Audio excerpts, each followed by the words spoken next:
Hello, and welcome to this live stream number 123, Biblical Archaeology, the game any clown can play.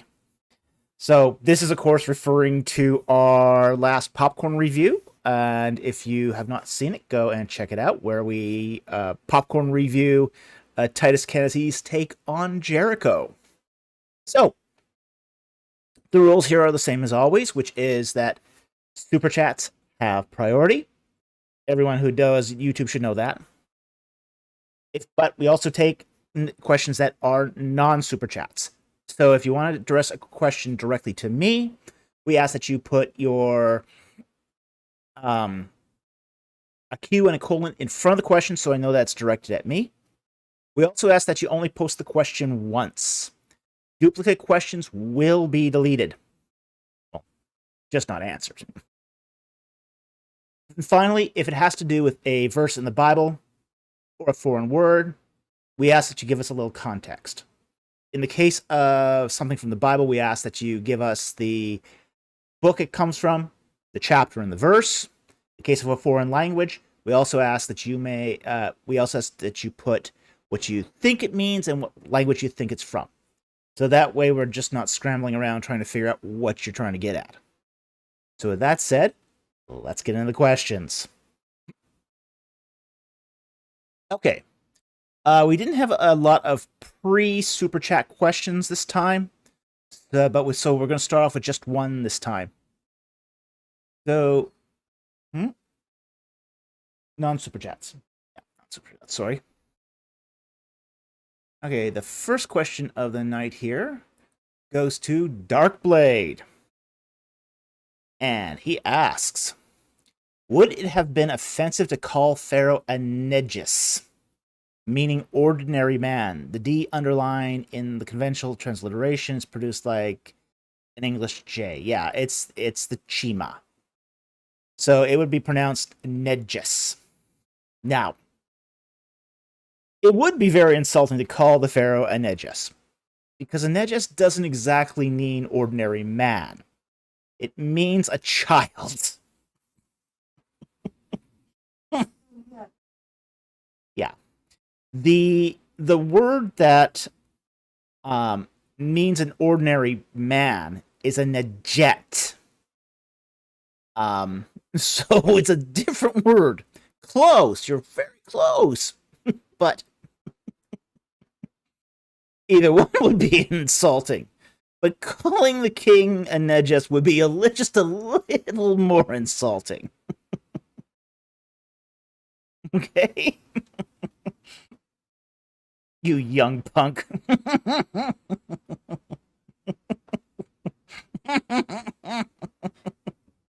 That would be good times. Good times. Especially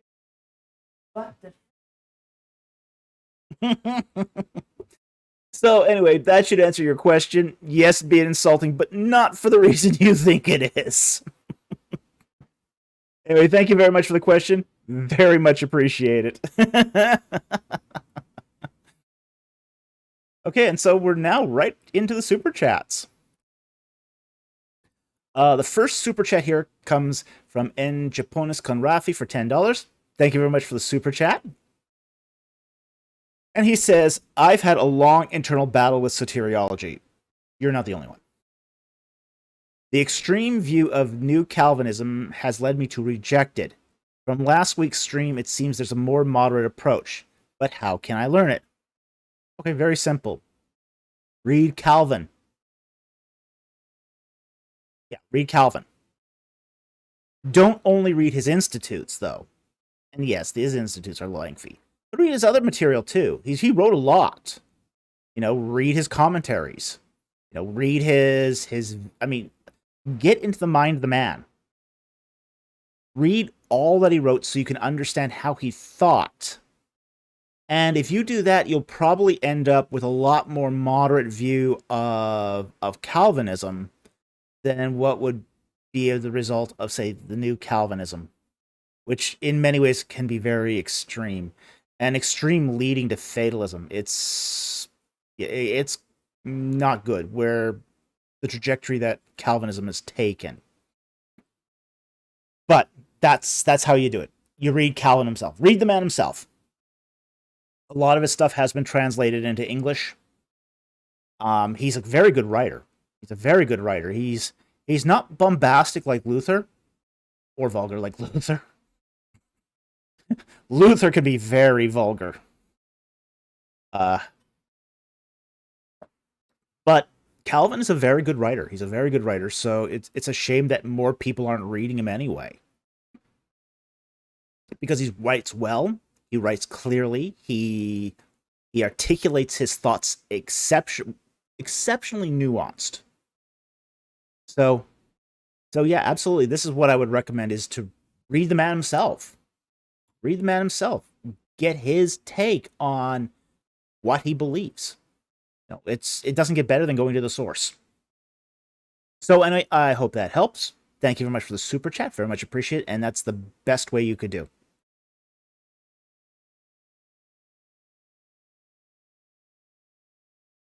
Okay.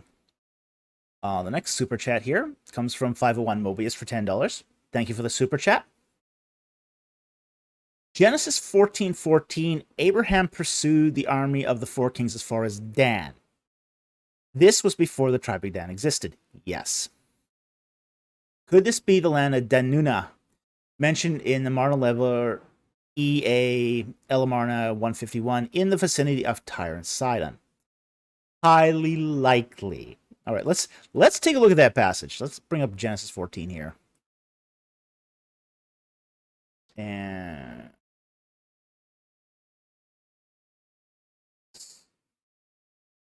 14. Go down to the pursuit here, which is far.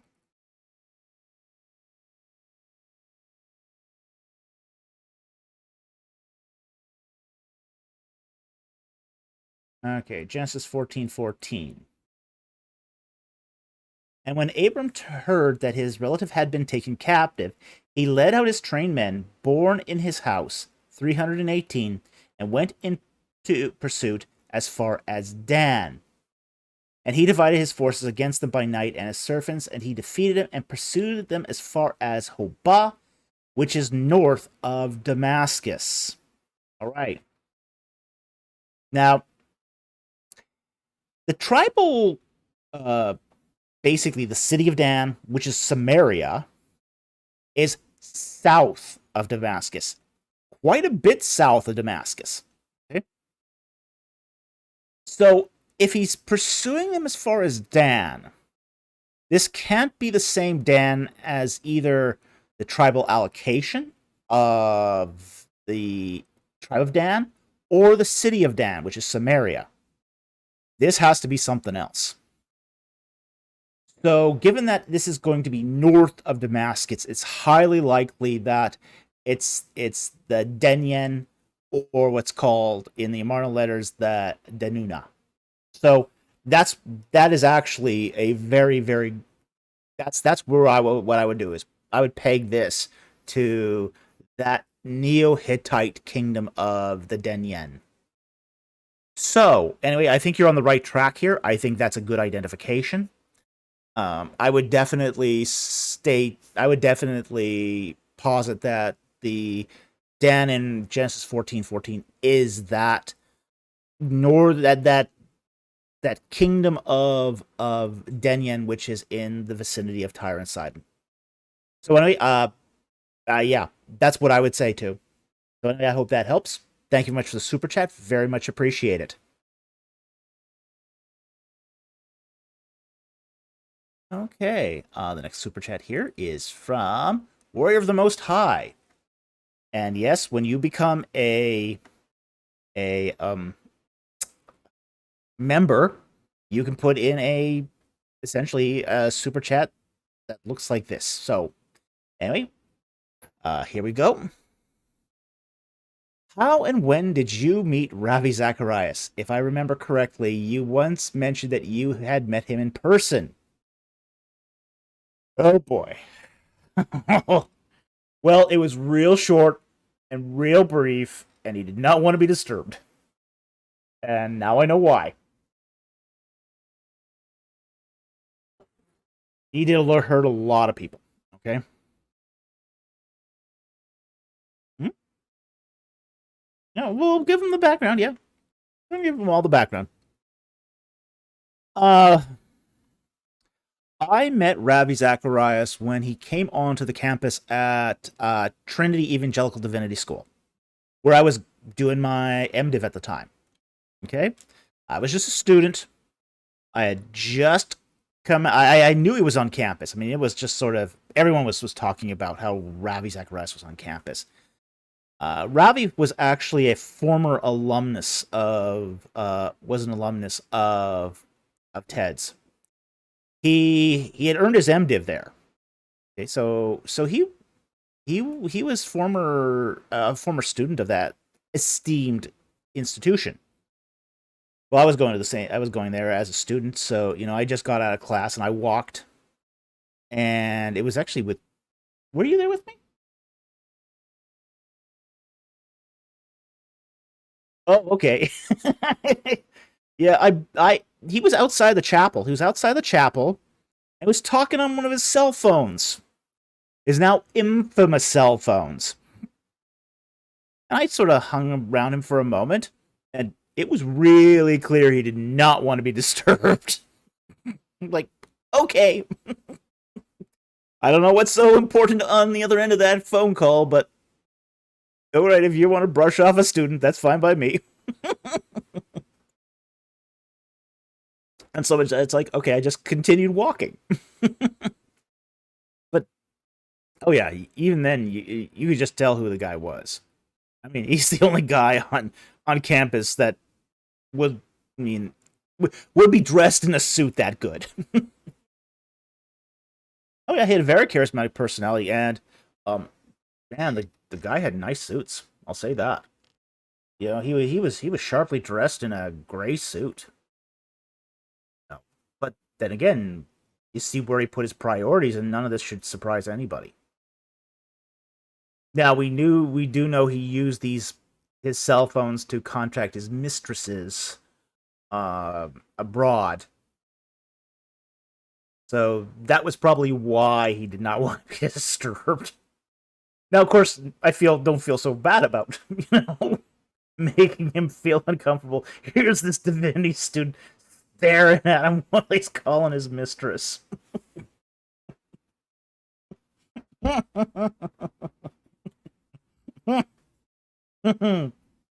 So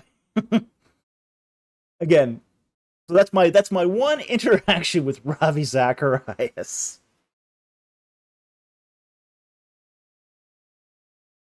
So anyway, I hope that made your day. Um, 1000 Clever Boy says, I'm glad you made him feel uncomfortable. Me too. He should have been ashamed of himself. He should have been ashamed of himself. Yeah, it serves him right. I totally agree. So anyway, that is my one anecdote where I bumped into Ravi Zacharias. Slammer said, Deerfield probably didn't have any massage parlors. No. Certainly not. You did not. Deerfield definitely lacked for massage parlors. That's why he had to keep taking flights to Louisiana. Woo. So anyway, so anyway, I want to thank you very much for that super chat. Very much appreciate it, and that's the story.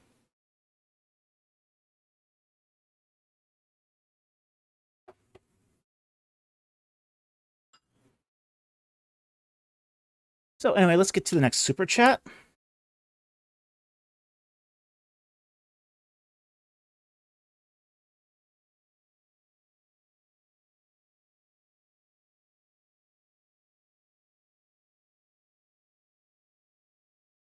Kitty.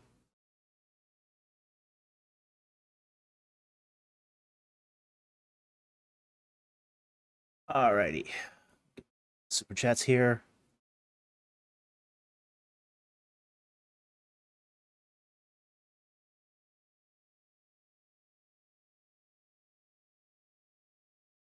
Okay, the next super chat here is from Japonis Conrafe for $5. Thank you very much for the super chat.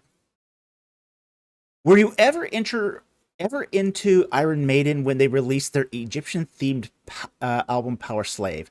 No, I was not. I was never into Iron Maiden. For some reason, I just did not get into their music.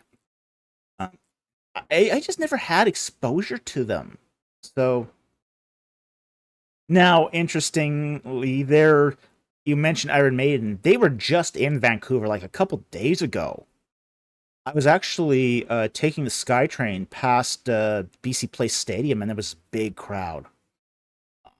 You know, I stopped in there because that's the Costco I go to. It's my local Costco. Rumor confirmed Dr. Falk shops at Costco.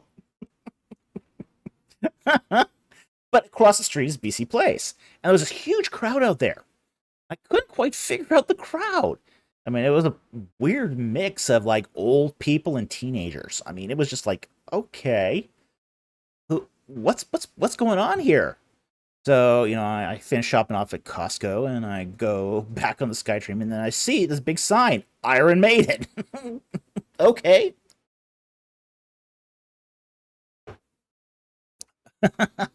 So, BC Place, I'm famous.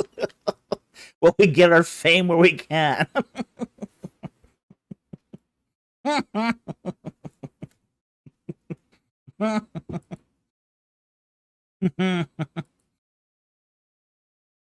so that's as close as I've ever gotten to Iron Maiden. Essentially outside of a stadium. Which means I haven't never seen them at all. So for me, it's just aren't they BC, aren't they a bit old? Iron walking aids more like it? Well, certainly you could tell the mix of the crowd was like that. I mean, it was basically people my age, and it was a very mixed crowd, So, yeah. But then again, all those rockers from the 1980s some of them are starting to push up daisies because let's face it, we're all mortal, and time is hard on us all. So anyway, no, I never got into Iron Maiden. It was not quite my listening style. At least nothing I heard sort of caught me. So anyway, thank you very much for the super chat. Very much appreciated, and hope that answers the question. Okay, Cody McGee for $1.99. Question below, and he asks a serious question. And he asks, in your genealogies video, you mentioned how Shealtiel, son of Jeconiah, could have been married to Neri's daughter. Would this mean that Jesus was a blood descendant of Jeconiah? If so, how would this work given the curse in Jeremiah 22 to 28 to 30? All right, let's bring up the passage. Jeremiah 22 and 28 to 30. Book here, what would help? Do okay. Bring up the Bible here.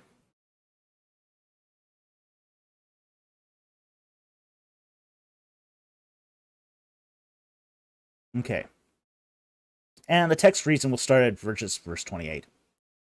Is this man, Coniah, a despised shattered jar? Or is he an undesirable vessel? Well, we're going to get to that. Why have he and his descendants been hurled out and cast into a land that they had not known? O land, land, land, hear the word of the Lord. Thus says the Lord, write this man down childless. a man who will not prosper in his days, for no man of his descendants will prosper sitting on the throne of David or ruling again in Judah. All right.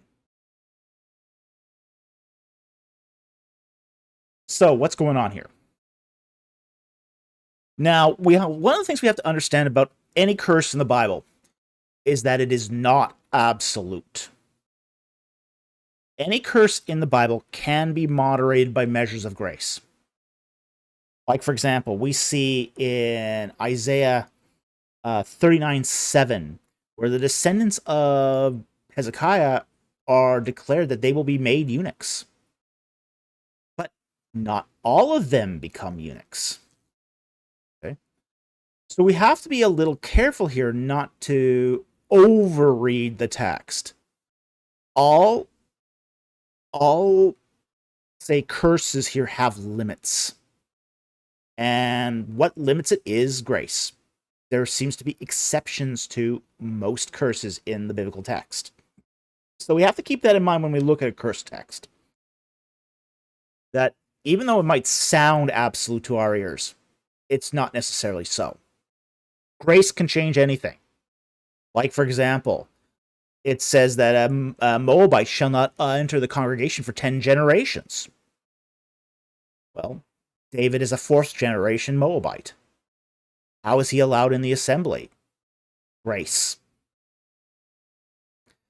Now, this is the Coniah here is actually not Jeconiah. Okay, so that's one of the things we have to keep in mind, that we can't confuse Coniah with Jeconiah of the genealogies. The man Jeconiah Coniah is identified as the son of Jehoiakim. So this is Jehoiachin. Okay? And we know that Jehoiachin had 7 sons, according to 1 Chronicles 3:17. So there are descendants of this man. So what we're going to get at here is, as we read the verse, we have to keep in mind here that there's nuances here. Verse 28, like, for example, is this man Coniah a despised shattered jar? Yes and no. Okay. He's not he is not sort of the perpetrator of the crimes, but he is the guy who's holding the bag. Or is he an undesirable vessel? I mean, if we back up even a bit more here. Verse 24, as I live, declares the Lord, even though Coniah, son of Jehoiakim, king of Judah, were a signet ring on my right hand, yet I pull you off, and I shall give you over into the hand of those who are seeking your life. Yes, into the hand of those whom you dread, even the hand of Nebuchadnezzar, king of Babylon, and into the hands of the Chaldeans. I shall hurl you and your mother who bore you into another country where you were not born, and there you will die, which is what happened to Jehoiachin. But as for the land which they desire to return, they will not return to it. Well, okay. Ultimately, his descendants did return. Is this man a despised shattered jar? In this particular case, probably. But the implication is no. Or is he a desirable vessel? Again, it's a rhetorical question. The answer is, again, no. Why have he and his descendants been hurled out and cast into a land that they had not known? Because of the sins of his parents and the sins of the nation. Again, this is Old Covenant. This is Old Covenant creeping in, where it's not just you who are responsible for your sins, but the sins of your parents. You're responsible for the sins of your parents. You're responsible for the sins of your grandparents, etc. And you see that in, say, Jeremiah 31:31. So, verse 29, O land, land, land, hear the word of the Lord. Thus says the word of the Lord, write this man down childless. Now, this is not saying he's going to have no descendants. That's not saying this at all. In fact, we know from the book of Chronicles, again, that the man had lots of children, and not all of them were made eunuchs. Some of them reproduced. But the text defines what it means by that. A man who will not prosper in his days. So it's right down that. So think of it this way. It's not saying, the text here is not saying that he won't have any children. It's that he won't have any legacy, posterity. Being childless here is a euphemism for posterity. Basically, what sort of fame will he have? What sort of acclaim? What sort of legacy will he leave? I mean, he is technically the last living king of Judah. And he's going to end up having nothing. He's going to be eating from Nebuchadnezzar's table. And we know that this was the case because there's actually cuneiform tablets showing that he got a ration of wine, oil, and grain. And both him and his children. So, and it goes on. For no man of his descendants will prosper sitting on the throne of David or ruling again in Judah. Again, this is true in a very literal sense, that none of the descendants of the Davidic kings end up ruling Judah again. Yeah, some of them become governors, but none of them become king. None of them will sit on the throne of David or ruling again over Judah. But this is, again, true of all the Davidic line. And this is why when we look at, say, the how this works in the case of Jesus as a blood descendant of the line of David, he's not part of the tree. He's a suckling off the side of the tree. You know, basically the tree has been cut off, but a shoot grows out of the stump. This is called the branch off Jesse. Okay, so that's the image it's trying to portray, that the line of kings is gone. Nobody will sit on the Davidic throne over Judah, but Christ will still have his particular destiny as King of Kings, Lord of Lords, and the descendant of David. So it's one of those things where the curse is not absolute. And no curse in the Bible is absolute. So we have to take, for example, we have to weigh here what's the prophetic line of Christ versus the limitations of any sort of curse. So anyway, I hope that helps explain what's going on in the text here, that there's limits to the cursings. No curse in the Bible is absolute. There's always exceptions. Just as Hezekiah didn't have all his offspring neutered, same that Jeconiah did not, Jehoiachin did not have all his children neutered in the same way, and thus the line of the Davidic line was preserved. So anyway, I hope that helps. Thank you very much for the super chat. Very much appreciated.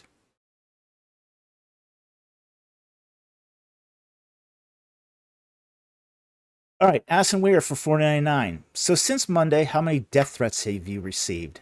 None, and I hope to keep it that way. Please don't provoke that. Okay? We've had some threats, but not from the ABR crowd, fortunately. ABR crowd does not go after you physically. Okay? I won't say which crowd has, but ABR does not threaten your life. They threaten they threaten your economic well-being. They attack you financially. That's how ABR does its thing. So, so just to make it clear, they don't do that. That's not their style. And thank God. But you know, they'll attack your reputation, they'll attack your financial security. That they'll attack. They have no problem with that. That's more what they do.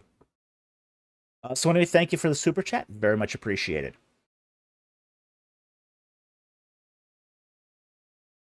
Asking Weird for $4.99. Should I send ABR your latest video just to stir the pot? No need. They already know. They're well aware. They're well aware of what's going on my channel. They monitor my stuff all the time. I monitor their stuff. They monitor me. I monitor them. They know what's going on in my world. I know what's going on in their world. It's kind of like détente. We know what each other is doing. so yeah, that's there's no need to stir the pot. They already know. So thank you for the super chat. Very much appreciated.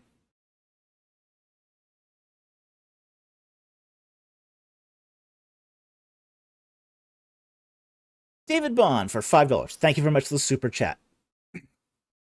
Do you judge people for using begs the question incorrectly? Or do you judge people who nitpick since usage is sometimes said to determine meaning?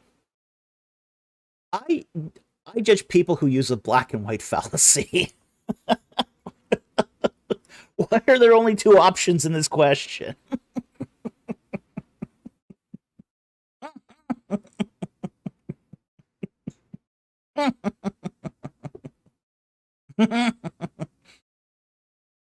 Seriously, I don't judge people who use that begs the question incorrectly, because there isn't actually a proper idiom in English for raising a question. We'll sometimes say demands the question or raises the question, and it doesn't sound quite right in English. So people do use the what they think sounds like begging the question. It's like, yeah, that's not begging the question. I know it's not begging the question. So I myself have tried to make it a point not to do that myself, not to misuse the term begging the question. People do it all the time in English. At the same time, too, I don't nitpick on stuff like that. I would rather nitpick over what they're actually saying than over semantics of English. It takes energy to nitpick.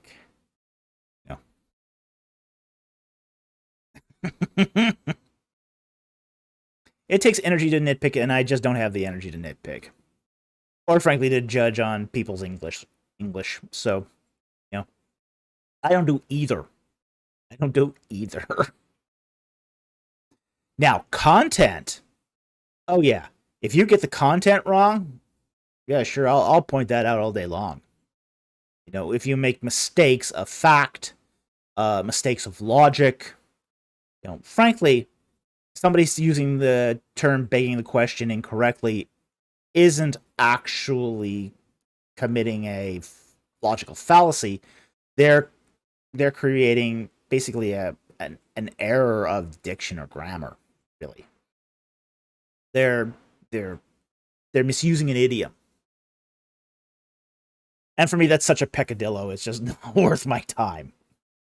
I've got bigger fish to fry than that. So anyway, I hope that helps. Thank you very much for the super chat. Very much appreciate it.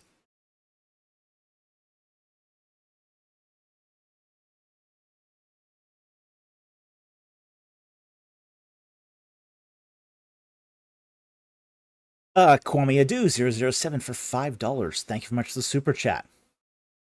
Hi, Dr. Falk. What did God mean in Genesis 11:6 that nothing men imagine will be impossible? Ooh, that is an interesting little passage. This is at the Tower of Babel. You bring up the passage here. This 11.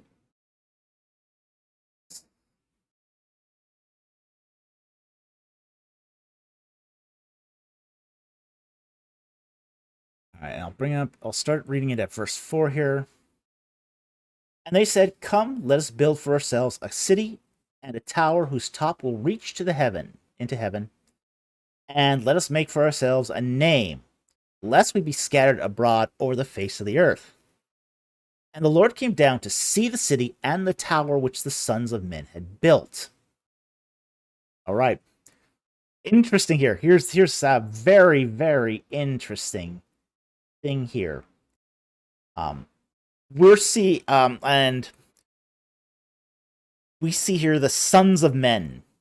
Sons of men. That's, again, we've talked on this channel about the sons of God. But we've also touched on, say, the daughters of Adam. This is the sons of Adam. Okay? The particular of what's going on here is we have this is a religious thing. So, when it says, come, let's build for ourselves a city and a tower, it means a ziggurat, essentially, whose top will reach into heaven. Now, it's not saying it's going to go up into heaven. That's not what it's saying. It's going to reach into heaven. So it's going to allow men to do religious rituals up to the gods, or God per se. And they're doing it for a specific reason. They're doing it to make a name for themselves, to make themselves famous, so they don't be scattered. Because they're resisting the urge here to be scattered across the earth. They were told, when they came out of the ark, to be fruitful and multiply and spread out over the earth. They're resisting that call from God to do that. So they're making a city here. They're making a religious institution to keep the people united and in one place. Verse 6 says, now this gets to your passage. As I say, this fascinating passage. And the Lord said, behold, they are one people, and they all have the same language. And this is what they began to do, and now nothing they purpose to do will be impossible for them. Okay. The idea here is they're all speaking the same language. They're all starting to cooperate. And they're cooperating as one people. Absolute unity. And they're able to share everything they know in one language.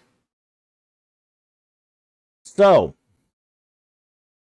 the concern here is that men will, because they have that unity across the whole scope of humanity, they could start conceiving things and making them possible just by sheer force of will. One of the things we have to understand is, like, in the 20th century, even the 21st century, we've essentially become how do I say this? We've become a global people, united by one language. The world speaks English. This is a freak of colonialism, but an accident of colonialism, but it has turned out that we today essentially are speaking one language. Every sort of major civilized country in the world has some percentage of people that speak English. And we have seen vast technological change, improvement, engineering wonders, things people would have never imagined to be even possible, people are doing today. So, there's actually a real concern here that, okay, they're building the Tower of Babel today, tomorrow they're building nukes. This is what's going on here, is that unity of language and purpose can lead to much greater technological change than man is really ready for. So that's what's going on here, is that there's that potential for man to destroy himself. So this is what it means, that nothing men imagine will be impossible. Okay? Because again, they'll have the resources, they have the communication, and they have the unity of purpose. And that's really what Babel's doing here, is it's destroying that. When they come down, then they confuse their language. Now, the languages of the world did not really come from Babel. And this is not actually the origin of language, but it is basically, it's trying to communicate that through the change in language, God is disunifying the people, disunifying mankind, scattering them out. And he's scattering them out so they can't build weapons of mass destruction or do other things that are potentially extremely harmful that they're not ready to do. It's not that those things won't eventually come, be part of man's technological prowess, but it is saying that, like all things, there's a time and a place. So, anyway, I hope that helped. Thank you very much for the super chat. Very much appreciated. It's a fascinating passage. Really, really fascinating passage. And it shows the power of basically language and purpose.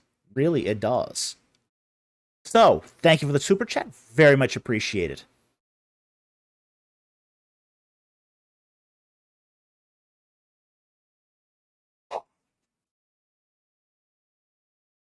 Okay. Next super chat here is from Paul Thompson, who became a member here. Does this count as a super chat? If so, please sponsor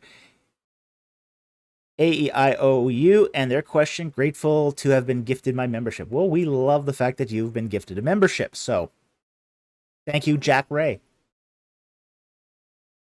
Oh, I found it. It's at the beginning. This question right here. Okay, it's a hi, Dr. Falk. Macabre question. Deuteronomy 22:21 is interpreted as relating to the cross and Christianity, but what about its initial context? Did the Israelites execute display criminals by hanging or impaling? Now, I'm not sure this is the right passage. This might be the wrong passage. So this might actually, I might actually need to have this one clarified. Because when I go to Deuteronomy 22, verse 21, I get a very, very different passage here, which says, then they shall bring out the girl to the doorway of her father's house, and the men of her city shall stone her to death, because she was committed an act of folly in Israel by playing the harlot in her father's house. Thus you shall purge evil from among you. So I'm not sure how this verse relates to the passage. So I think you might mean a different passage. Let's see if there's anything else that could possibly fit this here. Numbers 22?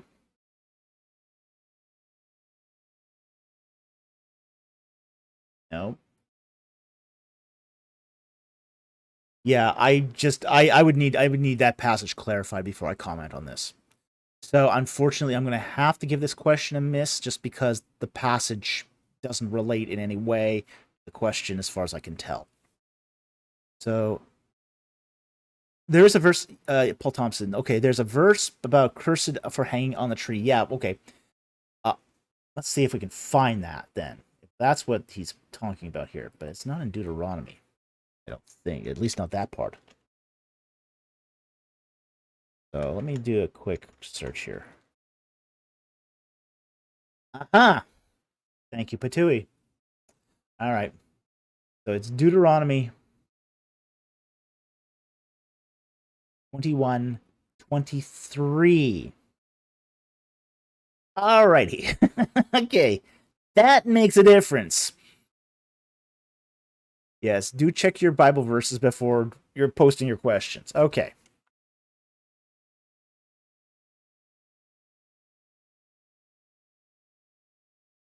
Verse 22. We'll start at verse 22. And so if you'd done like 21, 22 to 23, we would have found this easily. Okay. So the passage says, "And if a man has committed a sin worthy of death, and he is put to death, and you hang him on a tree, his corpse shall not hang all night on a tree, but you shall surely bury him the same day, for he is hanging. He who is hanging is accursed of God. So you shall not defile the land which the Lord your God gives you as an inheritance." Okay. Here's what's going on in the ancient world.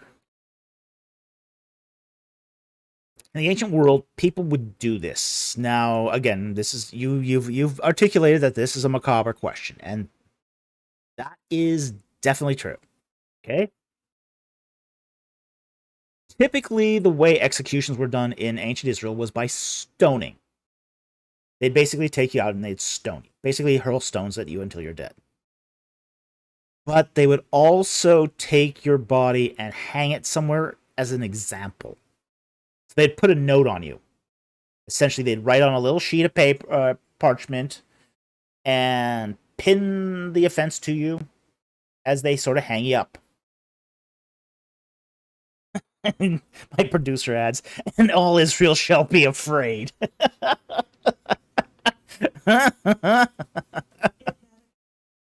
It did have a quieting effect. You're right. You're absolutely right. It did have a quieting effect. Okay. However, once that sort of that purpose of, the stoning and the hanging was done, you were supposed to take that corpse down and give it a proper burial, because the justice had been served at that point. Justice that had been served, and the body was ritually unclean. It's ritually unclean. So you did have to take that body down to prevent the land itself from being defiled. Okay? So there was limits to what you could do with a dead body. And again, a lot of this is to prevent barbarism. Just to prevent barbarism. Okay? So they didn't hang people, they didn't execute people by hanging. That wasn't something the Israelites did. They'd execute you by stoning. Or sometimes strangulation. They did do that too, on very rare occasions. Like, for example, the penalty for adultery was strangulation. But once that was done, they'd hang your corpse until sunset, and with the note, just to show everyone, don't do it. Be afraid to sin. And then they take you down and they bury you. Okay? So, but here's the thing. The whole idea of this relating to Christ, this is what's called a typological act. It's typology. It's typology. So that when it comes time for, Jesus's execution, once he's dead, and you got the Passover, you got the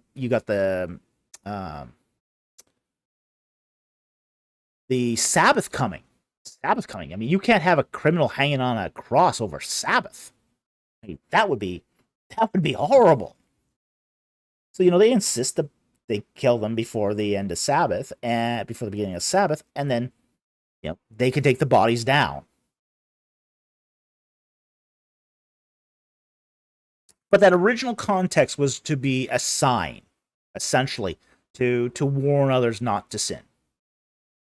But it was, again, for a very, very short public display, basically to show that the deed had been done, the act of punishment had been done, the guilty had been punished, and then they receive a proper burial. And it's also, as my producer points out again, it's to show that justice has been done. So it wasn't just to create fear, it was to show that justice had been served. So anyway, hope that answers your question. Thank you very much for the question, and thank you for the sponsored super chat.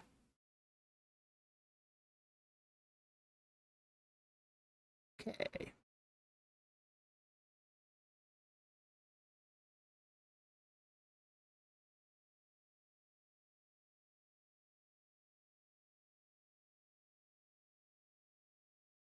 Okay, Kwame007 for $5. Thank you very much for the super chat. Why would the Sadducees not believe in angels or spirits if they are present in Torah? Ooh. Oh, that's an interesting question.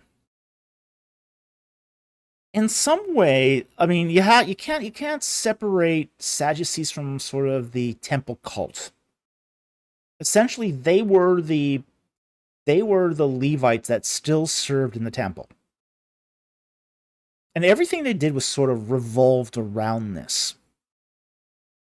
Now, they had a Hellenized kind of Judaism. So they were not divorced from, in many ways, the administrative infrastructure of the Hellenistic world. So you sometimes see the term scribes and Pharisees, okay, or scribes and Sadducees. The whole idea here is the Herodians, that there was a very, very close ties to the Herodians, which are essentially Hellenized scribes, essentially Israelites who had basically become inculcated in, say, the literature of the Hellenistic world. So the Sadducees had become basically effective materialists through their Hellenization. And because they become effective materialists, they didn't believe in an afterlife. Okay? They didn't believe in angels, didn't believe in spirits. They still believed in God. But that there was no other spirits or angels or anything else running around. In many respects, their view was a monolithic monotheism. So the idea that there was just God the Father, and that's it. And after that, the next tier down is humanity himself. So they didn't believe in an afterlife. Now, you'd have to kind of ask the question, well, if that's your view of, say, God and the afterlife, what's the point of doing anything serving in the temple? You know, why give sacrifices? Why obey the sacrificial system? And you do see this sometimes in religion, where people will take on beliefs that seem to run contrary to the whole reason that somebody would practice that religion in the first place. I mean, we have a version of this today, which is liberal theology. You know, your typical liberal theologian, and I use that term very loosely, okay? Because I know liberal theologians are all over the map, but a lot of liberal theologians, they don't believe in the resurrection. They don't believe in the virgin birth. They don't believe in the incarnation. They don't believe in the second coming. They don't believe in the resurrection of the dead. They don't believe in anything. That's classical Christianity. So then you have to ask the question, why would you need a religion like that? Well, because people are treating it like a social club. Makes you feel good. You're doing something very ritual, and you might please God out of it if he, she, or it exists. People have very complex reasons that aren't necessarily grounded in a holistic view. People will do all sorts of things that believe all sorts of things that run contrary to, say, common sense of a religious system. And the Sadducees here were no different. You know, they didn't believe in an afterlife. Well, that's okay, because, for them, they're still doing what they were told, serving God through the sacrificial system in Torah. Torah is not deeply focused, even though it does mention spirits and angels. It doesn't focus very much on the afterlife. In fact, almost not at all. Because Torah is really concerned with how you're living right then and there. Now, it's interesting, too, that the Sadducees did not accept any other scripture but the Pentateuch. They didn't accept the prophets. They didn't accept the historical writings. So, the canon of the Sadducees is very, very similar to the Samaritans. It's Torah only. It's Torah only. That's the only thing they accepted as scripture. So, with that sort of limited scope of the holy writings, you can kind of see how they got to where they were once they started being introduced to Hellenistic literature. So, anyway, I hope that explained it a little of how they got to be what they were. Essentially, as soon as the temple was destroyed in 70 AD, there was really no reason for the Sadducees to be around, because everything they did was focused around the temple. As I said, they had no interest in the afterlife. They had no interest in angels, demons, the life to come. None of that concerned them because they didn't accept any of that scripture. So for them, just because it was inconsistent with Torah, well, that's an inconsistency they could live with. They could live with that inconsistency to keep sort of the lights on and the rituals flowing. So anyway, thank you very much for the super chat. Very much appreciate it, and I hope that helped.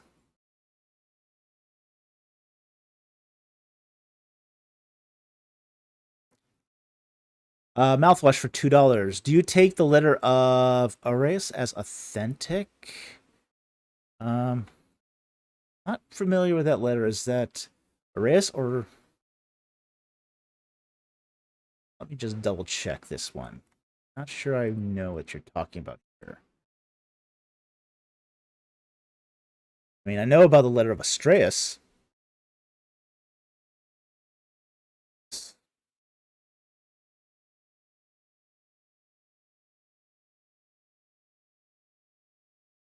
Okay, Arius the First. King of Sparta. I am not familiar with this piece of literature.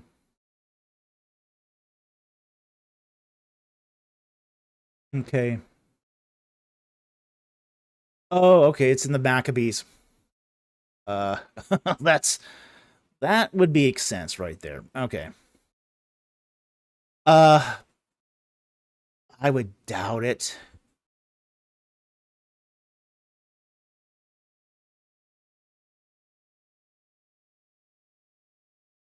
Yeah, the problem is that Arius the First, he was king of Sparta 309 to 265 BC. The Maccabean revolt isn't for another 100 years. So I have severe doubts that this would be authentic. So it looks to me that it's probably sort of a historical forgery. Not that we have ever encountered those before. So I wouldn't... I'm seeing that this is supposed to be from the King of Sparta. The first King of Sparta. First Arius the First. And seeing that it's in basically a letter reproduced in the book of Maccabees. Do you think I've got the wrong Arius? Which one is it then? How many Ariuses are there?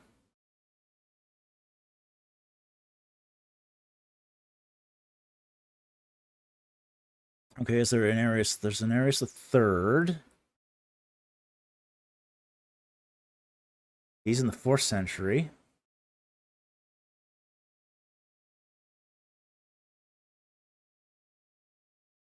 No, I don't see another candidate here.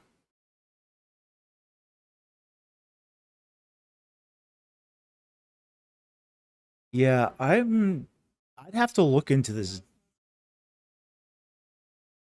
And yeah, this is again, all this would be Apocrypha, and the Apocrypha is riddled with historical errors. Okay, so I am not. I'd have to investigate this a lot further before I make a definitive statement. But on first blush, I'd be very hesitant to basically think that this is authentic. You know, what does Sparta have to do with the Maccabean revolt? Really? I mean, the Maccabean revolt was against the Seleucids.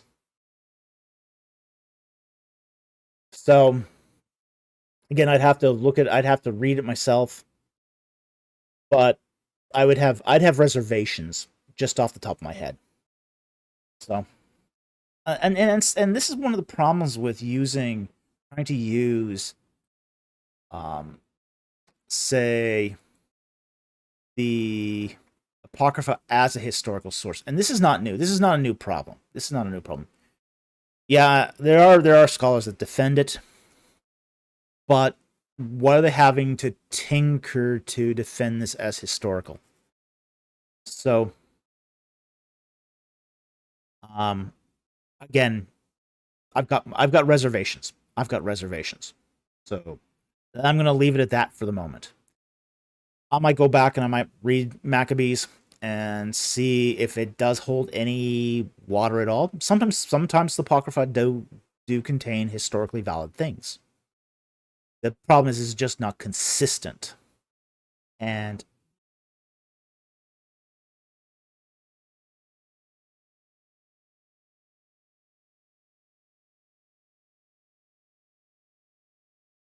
ooh,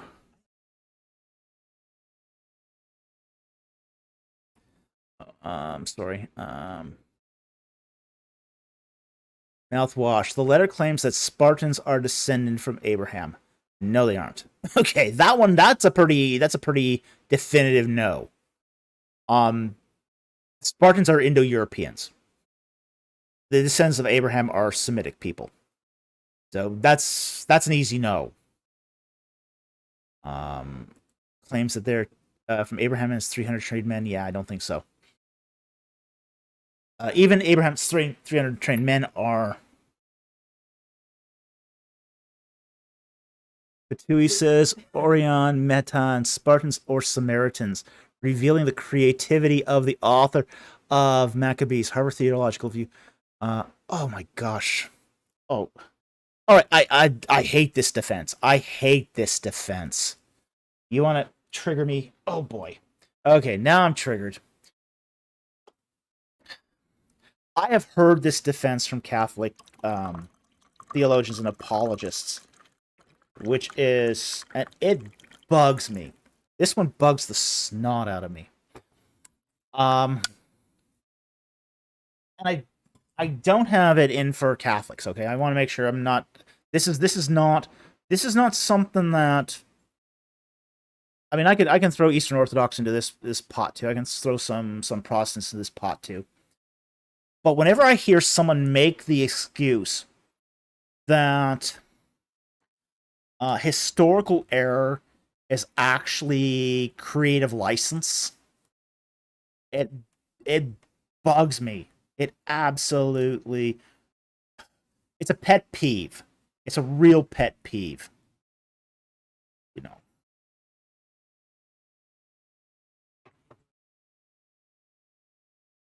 No, I've heard this. I've heard this one before. I have heard this. I have heard Bergsma say this. Or when Bergsma was talking on Pints with Aquinas, you know, and they asked him about all the historical errors in the Apocrypha. He goes, "Oh, it's just creative. It's just the creativity of the authors." But we don't find that creativity in the rest of Scripture, but we're finding it in the Apocrypha. Oh, I mean, what? Huh? Um, no, they did. They weren't creative in that way. And it could. They had ways to be creative, but that's not how they were creative in the ancient world. You know, unless they were trying to foist some sort of, how do I say this, yeah, pseudepigrapha or form of kind of deception in the writing.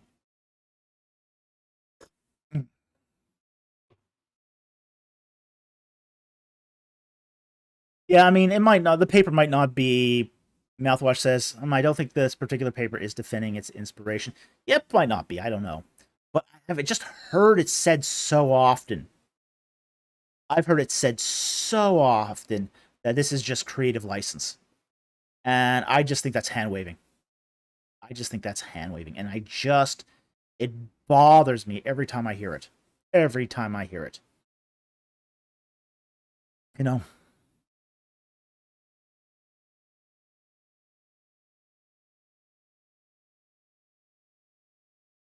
Christian Salin says, I think it's a double standard when Protestants talk about historical errors introduced because skeptics and scholars say the rest of the Bible has errors. Well, you know what? Here's the difference, though.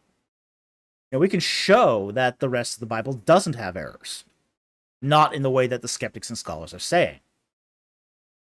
Just because they're saying both have errors doesn't mean they're right in both cases.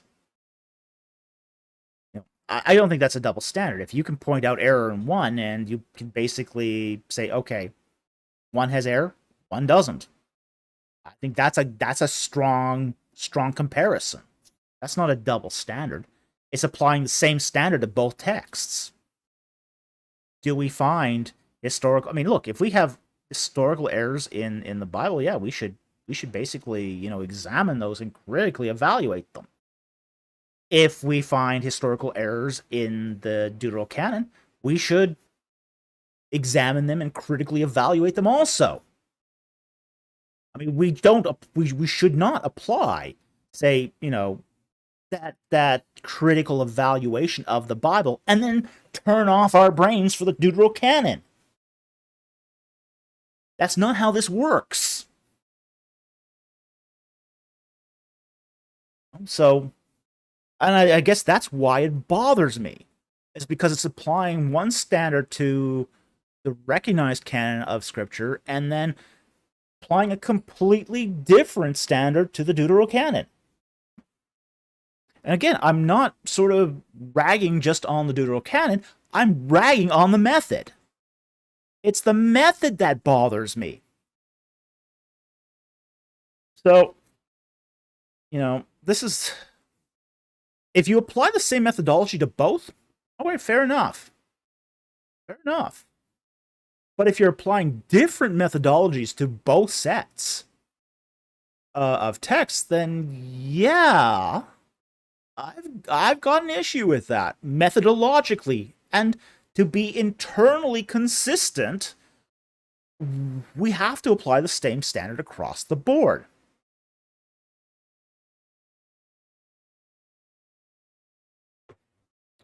So anyway, I'm going to leave it here at this point. But it's just, as I said, this is just one of those things that where we encounter a historical error in the Deuterocanon. Again, Deuterocanon, you want to read it?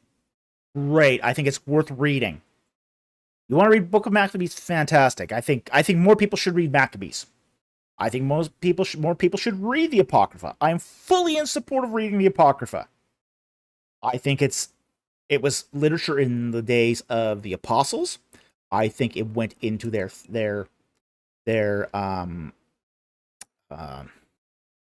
thinking. It's part of their culture. Fantastic. But they also read other things too. I mean, they also read Plato's Republic. You should read the Republic. You should read the Timaeus and the Gorgias. These are also pieces of literature that the Apostolic Fathers read. Read the Iliad. Some of them had read the Iliad. Okay? This is all part of the cultural milieu of the first century. We should be reading their literature too. But don't turn off our brains as we do it. Okay? So that's it. We're going to end the matter here. Mouthwash asks, do you remember which video Bergsma said this? Yes, I do. It's the most recent one, where he takes the questions and answers for about 2 hours. As I said I talked about the video last week. He had done like a 2-hour session with Pints with Aquinas. So, yeah, it was kind of a mixed bag, honestly.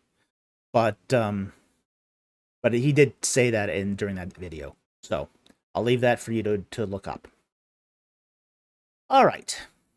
Let's go to the next super chat.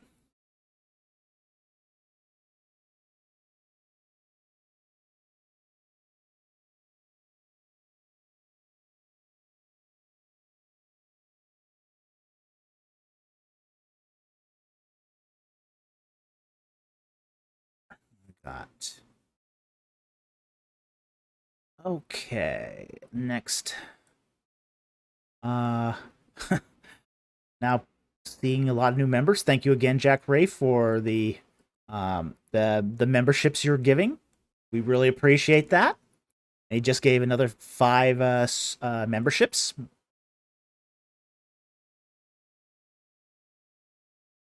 Okay, Kwame Adu 007 $2. Is the serpent a try to Pepe, which is another name for Apophis, in any way? No. Different serpents, different legends, different. Let's explain what the 2 legends are. Okay, so the serpent here is the Nakash of the serpent in the garden in Genesis 2 and 3, where this serpent deceives mankind to sin and fall from grace. Okay. The legend of Apophis is the serpent of the daily solar cycle of Egyptian myth. So essentially, Ra in his solar boat rides across the sky during the day, and then at night he does battle with this serpent Apophis, who's trying to eat the sun.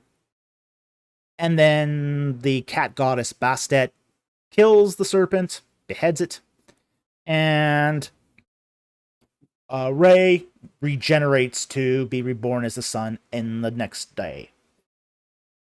Yeah, the cats always kill the snakes. Cats hate snakes, even back then.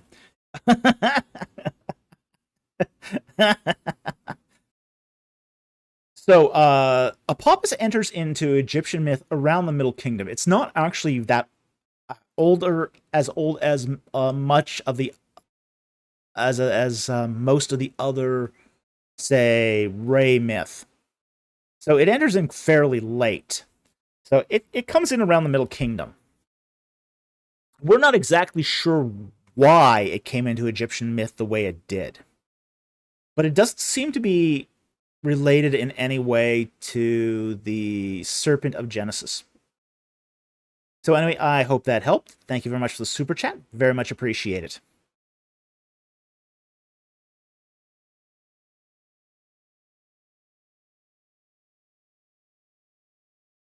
Okay.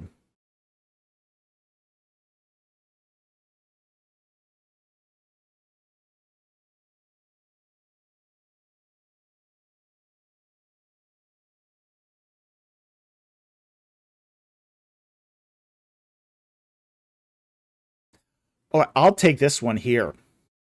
This is actually it's a non-super chat, but it's a good question. From Mr. Rich B.O.B., why do people just assume dogs were unclean in the Old Testament when there is no reason to believe it? I mean, weren't dogs popular in Egypt too? Okay. There is actually one reason to believe it. The reason to believe that dogs were unclean was because they were scavengers in the ancient world. Dogs are... In Egypt, the dog was domesticated, and it was refined over thousands of years to be man's best friend. In Canaan, the dog was a scavenger that lived on the outskirts of towns. And they essentially ate garbage. They were around the dumps. They hung around the garbage dumps. They hung on the edges of town. They were not man's best friend. They were vicious. You can kind of see this still in Egypt today, where around certain towns, feral dogs will hang on the outskirts. I used to tell my students, my students used to ask me, have you ever seen snakes and scorpions when you were in Egypt? And frankly, I've never seen one of either. I've never encountered a snake, and I've never encountered a scorpion in Egypt. But I've encountered packs of dogs. And I'll tell you what, those packs of dogs are freaky scary. When I did my night photography at Abu Simbel,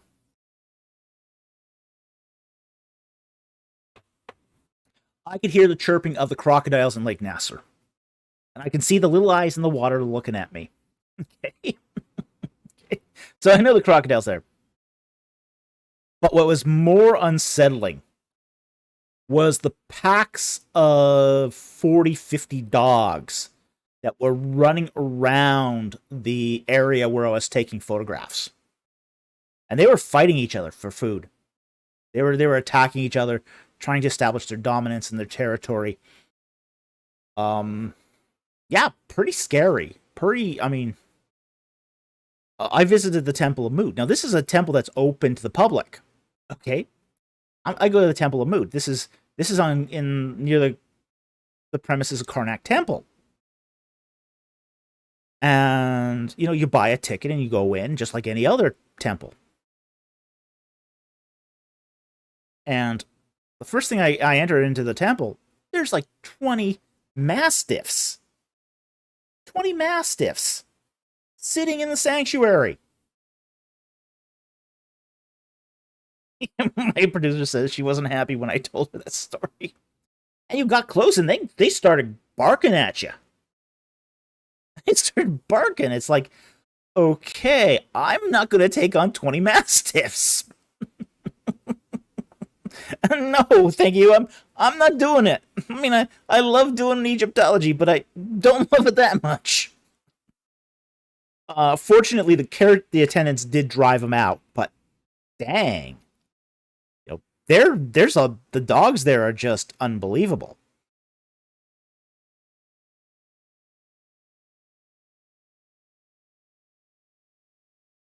There are instances where they were the cleanup crew. Okay, so a dog under the master's table is a cleanup crew, is a scavenger.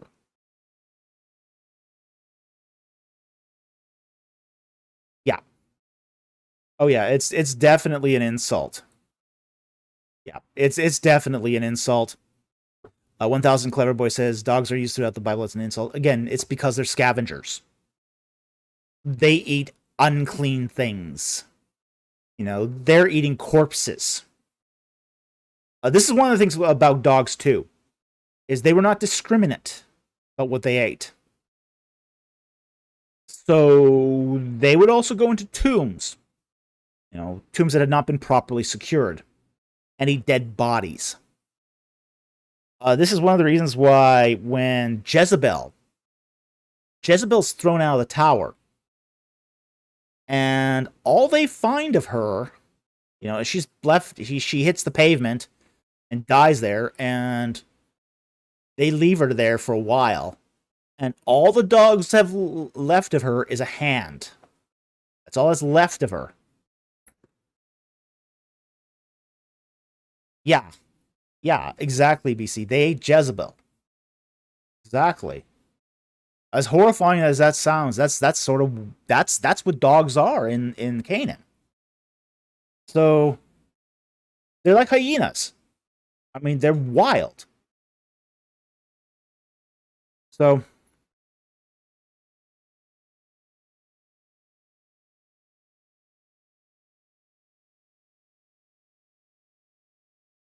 922. Let me find it.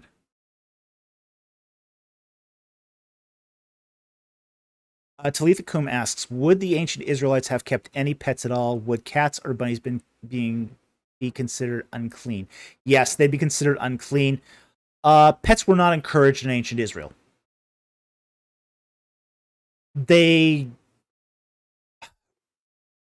Cats were not something a good Israelite kept. And bunnies are definitely unclean.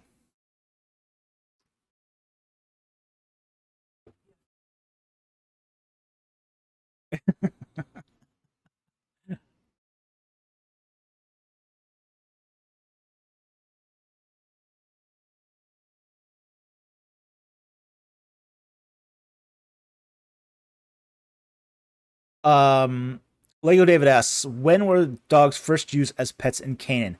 With the Romans. Okay. They were first used in Canaan when the Romans came. The thing is that the Romans had domesticated, had a form of domesticated dog that they would use in their legions. So essentially, the Romans brought domesticated dogs to Canaan. So while dogs were on the outskirts of Israel in Canaanite towns, in cities in Canaan, they were not encouraged to be kept as pets. The Romans changed that. The Romans brought a form of the domesticated dog that was basically useful as a guard dog. And Romans had guard dogs. They had trained animal handlers. These were working dogs, though. Okay, we have to understand that, too. They weren't really pets. They were working dogs. They were part of the rank and file of the army. Like police dogs. Yeah, absolutely. Police or army dogs. Yeah, that's exactly what they were. You know?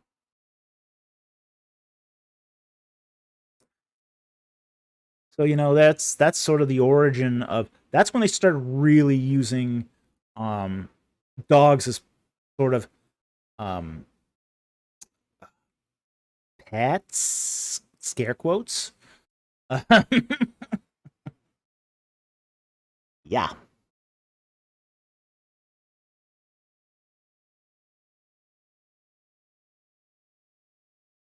Talitha Kum says at Lego Davis, seems like the list of unclean animals was a lot longer than the list of clean animals. Yes, it was.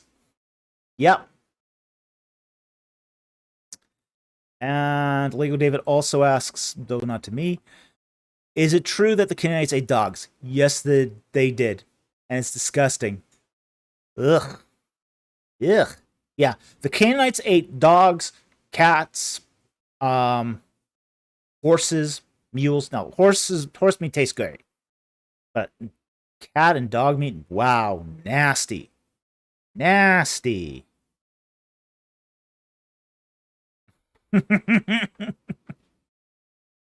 Yeah, the Canaanites would eat anything. I mean, they really would.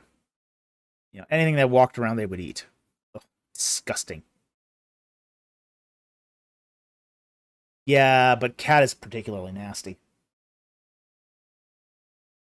Cat has apparently a very nasty flavor. Good for the cats.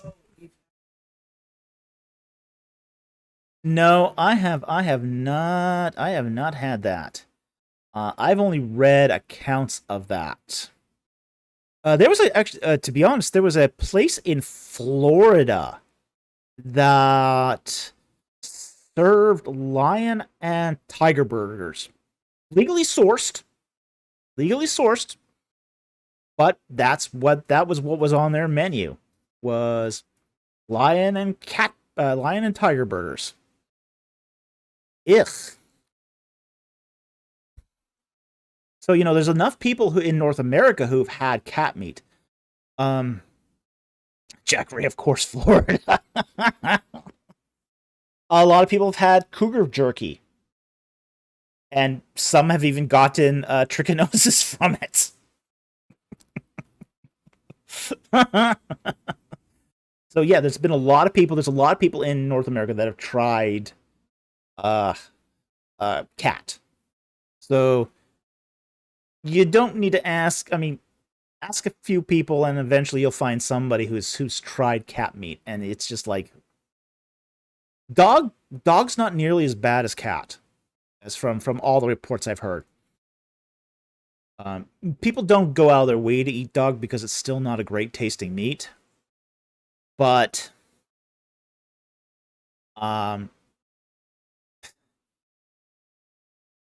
I'll take this one here. Lego David asks, rabbits were also banned along with pigs for the Israelites to eat it. What was wrong with them in particular? It was the fact that they chewed the cud, but were not hooved animals. Okay? So basically, in the classification system of clean and unclean animals, if it chews the cud, which rabbits do, they just don't do it the same way that cows do it, but they do chew a cud, it has to have hooves instead of toes. And rabbits have toes. And they're very, very cute. So that's what's wrong with them in particular, is they don't have hooves. So if they were a hooved animal, there was a weird attempt some time ago for I had heard this news story some time ago where Israelis were trying to breed a type of rabbit that had hooves instead of toes, and just a weird thing to do, just so that they could get around the law, so they could eat rabbit. And gosh, what a weird thing to do. Just weird. But okay. Oh boy. Fatui says you'll get vitamin A poisoning from eating some of those dog breeds. Yeah, you will. You'll also get a kind of quasi-core from eating rabbits called rabbit starvation. See, one of the things is that rabbits don't have complete protein. Most people don't know this, that rabbits don't have all the amino acids that you need to survive. So people who have a long-term diet of rabbit will often starve to death. So it's a very interesting phenomena.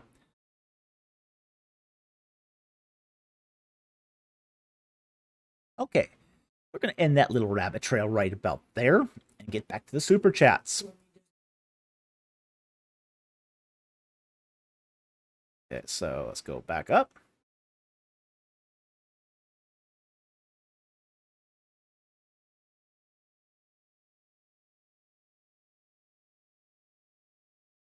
Mm-hmm.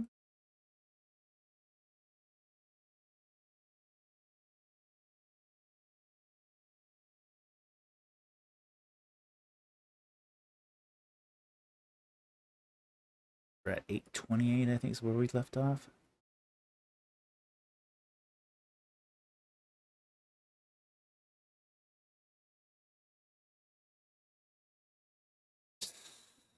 Okay, I think we're getting close.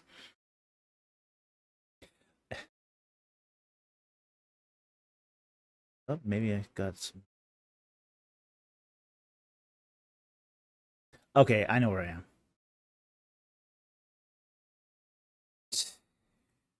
All right, next one here is from David Bond for $5. Thank you for the super chat. Do you have an opinion on the concept of objective inference? Was reading about Charles Peirce when learning about the limitations of AI and induction. Yeah, I kind of figured you meant abductive. Okay, yeah. I have an issue with it when you're. Here's the thing. Abductive inference has its use. And the use is in hypothesis generation. Okay? Abductive inference has a I mean, if you're going to ask a research question, you're pretty much doing it on the basis of you've got a little collection of data, and that little collection of data is going to infer something bigger. Okay? So it's useful in hypothesis generation. But it's a really horrible use as an argument. Now, to get right down to this comes down to the problem of validity. Basically, for something to be valid, an argument to be valid, the conclusions have to follow from the premises. Okay? bad premises should lead to an invalid conclusion. Okay? So a poorly structured argument should not give you a valid result. The problem with abductive inference when used as an argument is that it too often leads to confirmation bias. And the reason is because you're trying to put together a sort of a minimal facts case to anything. It's not an induction. An abductive argument is just basically you gather the facts to say, okay, you've got a plausible case that can lead to basically making the statement that, okay, I got a little case here. You got to now prove me wrong. So it sort of shifts the burden of proof. And I think that's a very problematic for abductive reasoning. So the idea that you're taking some only facts that prove your case and making an argument out of it and saying, prove me wrong, bro. That's methodologically backwards. It's methodologically backwards. Because the burden of proof rests with the guy making the claims. Okay. Abductive reasoning sort of flips that on its head and it goes, I got a small set of facts. Okay, prove me wrong. Well, then you've got to go down each fact and then say, okay, this is not correct, this is not correct, this is not correct, this is not correct. And it basically focuses the burden of proof on the guy making the objection. So it's not actually proving anything. It's not like you have an induction, a huge mass of data.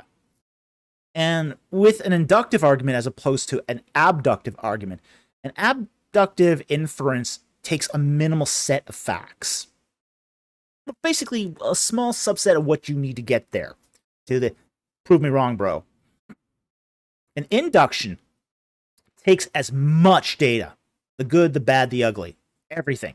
Takes it and says, given all the facts, the case is better than not.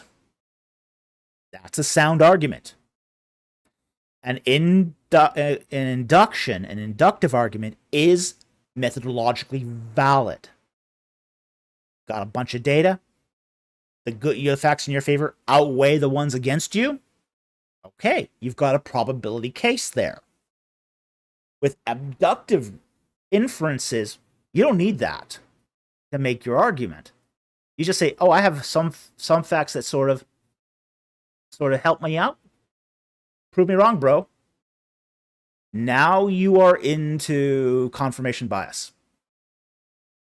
So here's what I think about it. I think you need it. An abductive inference is completely valid for generating a hypothesis. It's completely unsuitable for proving a hypothesis. And this is where sort of the methodologies get mixed up. You need abductive inferences for generating your initial research question. But that alone won't prove your research question. So there's a difference between proving something and generating that initial idea. So for generating your initial idea, abduction is no problem. We do it all the time. That's how we sort of intuitively figure out that there's some concept might have legs. But you have to use a more rigorous methodology to support that conclusion. So that support that hypothesis. So anyway, I hope that helps.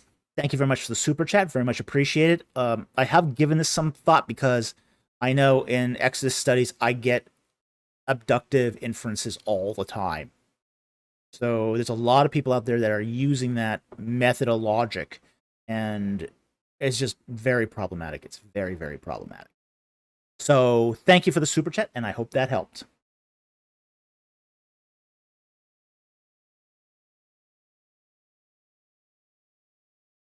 Okay, BC for $5 Australian. Thank you very much for the super chat. And he asks, do you think the pool at Bethesda was really miraculous? Did angels really stir the water? Seems kind of superstitious. Well,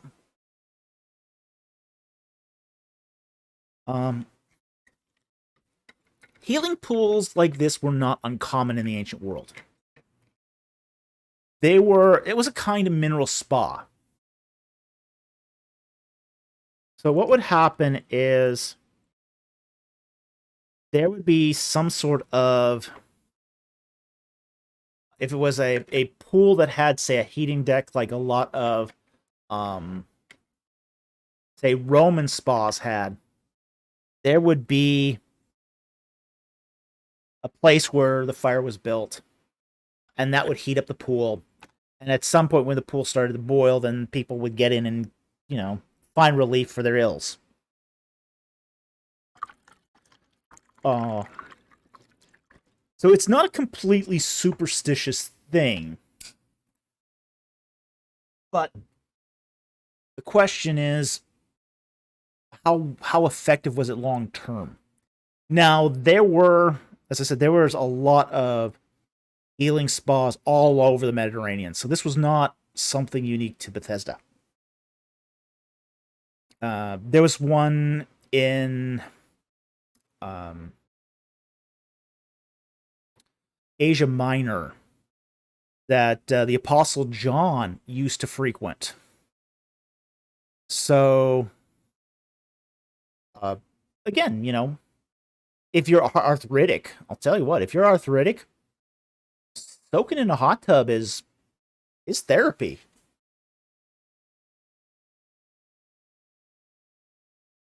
So then how much of this is nature versus how much of this is divine? That's more the question here. So did it lead to people being cured of paralysis? I don't know.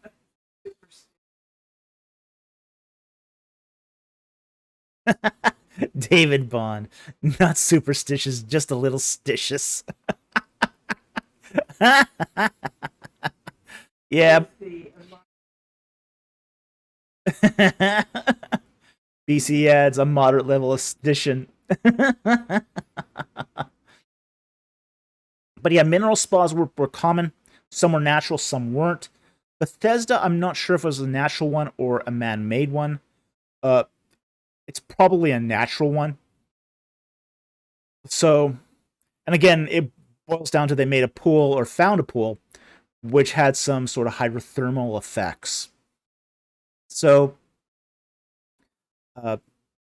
did angels come and touch people? Maybe, maybe not. Who knows? It's hard to say because you weren't there, and neither was I. So, but you can't know for certain. But people did believe it, and people did go to healing spas all over the Mediterranean. They were very common. There were no hospitals. People had to find relief for their ills somehow. So, I don't blame them. And then given the difference between no relief and at least some, a nice hot pool, yeah, I can see where the pool would be very attractive. I can see where that'd be attractive. I get that. So anyway,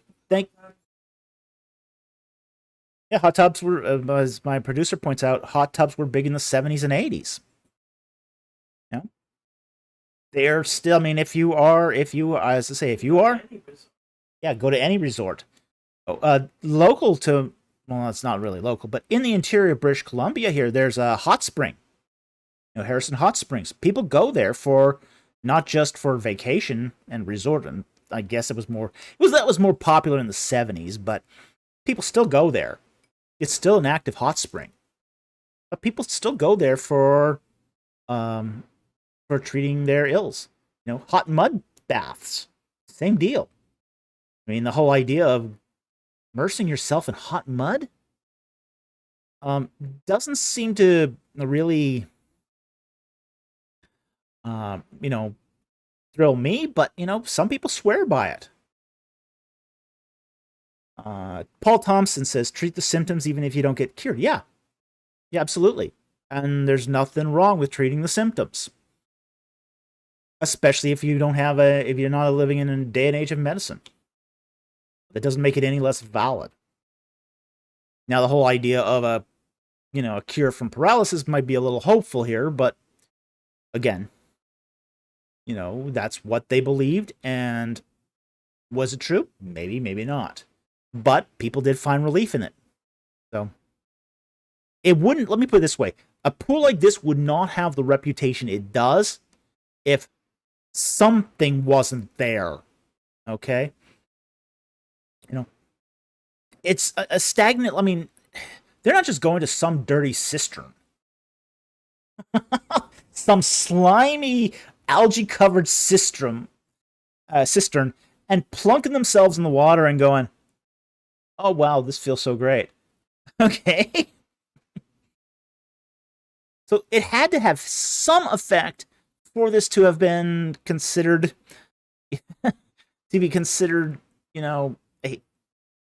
have any validity at all, any sort of healing properties at all. So whether it was by thermal vents or through a man-made porch, we don't know. Okay, but they believed it, and the Roman world believed it. It was well believed across the Roman world. So, anyway, thank you very much for the super chat. I hope that helped, and very much appreciate the super chat.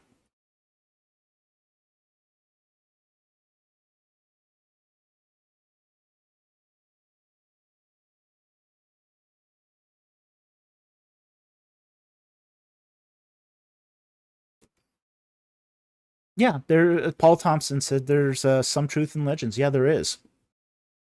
We don't know exactly what the truth is, but there is some truth in legends.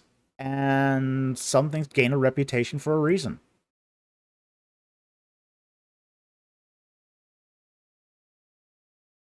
Okay, the next super chat here is from David Bond. And for $5, thank you very much for the super chat. Thoughts on Steve Collins' location for Sodom and Gomorrah? I know you've said before but do you think the meteor burst is legit? No, I don't. I've got several issues with Steve Collins' location for Sodom and Gomorrah. Okay. In fact, I got many issues with it. To say it's some issues is probably an understatement. The meteor burst article, I'm surprised it did not get retracted. It should have gotten retracted for tinkering with the data. They took a image from another researcher and they doctored it. They changed the data of the image. So that alone should have gotten them a retraction. David, is Steve Collins the same as Tel El Haman? Yes, it is. This is Tel El Haman. This is in a little on the north side of the Dead Sea, on the Jordan side of the river. Okay? So that's where he located it. I've got a lot of problems with that site as far as it's.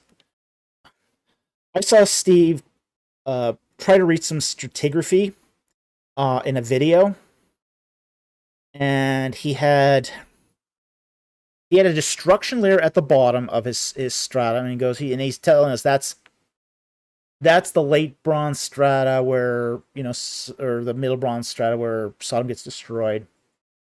And there's 3 feet of mud, and then there's another destruction layer above that. And he says, "Oh, this is the same destruction layer."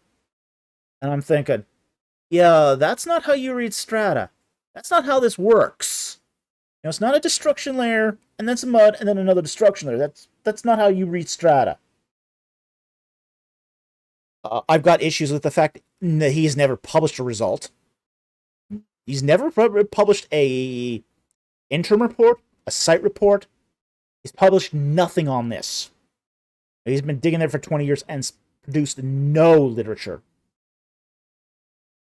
I have an issue with the fact that he will only give his data to those who agree with him. Well, if you're skeptical about the results, you want to check his data, you're not going to get your hands on that data unless you pretty much agree with him already. I think that's very problematic. The carbon dating of the site basically says that it should be the destruction was in 1650 BC. That's not contemporary with Abraham. That's contemporary with Joseph. That's a huge problem. The way he conducts the archaeological excavation is problematic from a legal stance. He lets his excavators come and take pots home with them. Big no-no in Jordan. You can't... Jordan's kind of like Egypt here. You're not allowed to take anything home. Anything from human development has to stay in the country. So, the fact he allows this behavior, I think, is bad behavior. It's bad behavior. Let's see what else. The destruction layer that he claims was worse than any other site is nonsense. We find destructions at both Megiddo and Gezer that are even worse. Now, you can even compare this to the destruction layer at Jericho City 4. And all those destruction layers are much, much worse than what you find at Tel El Hammam.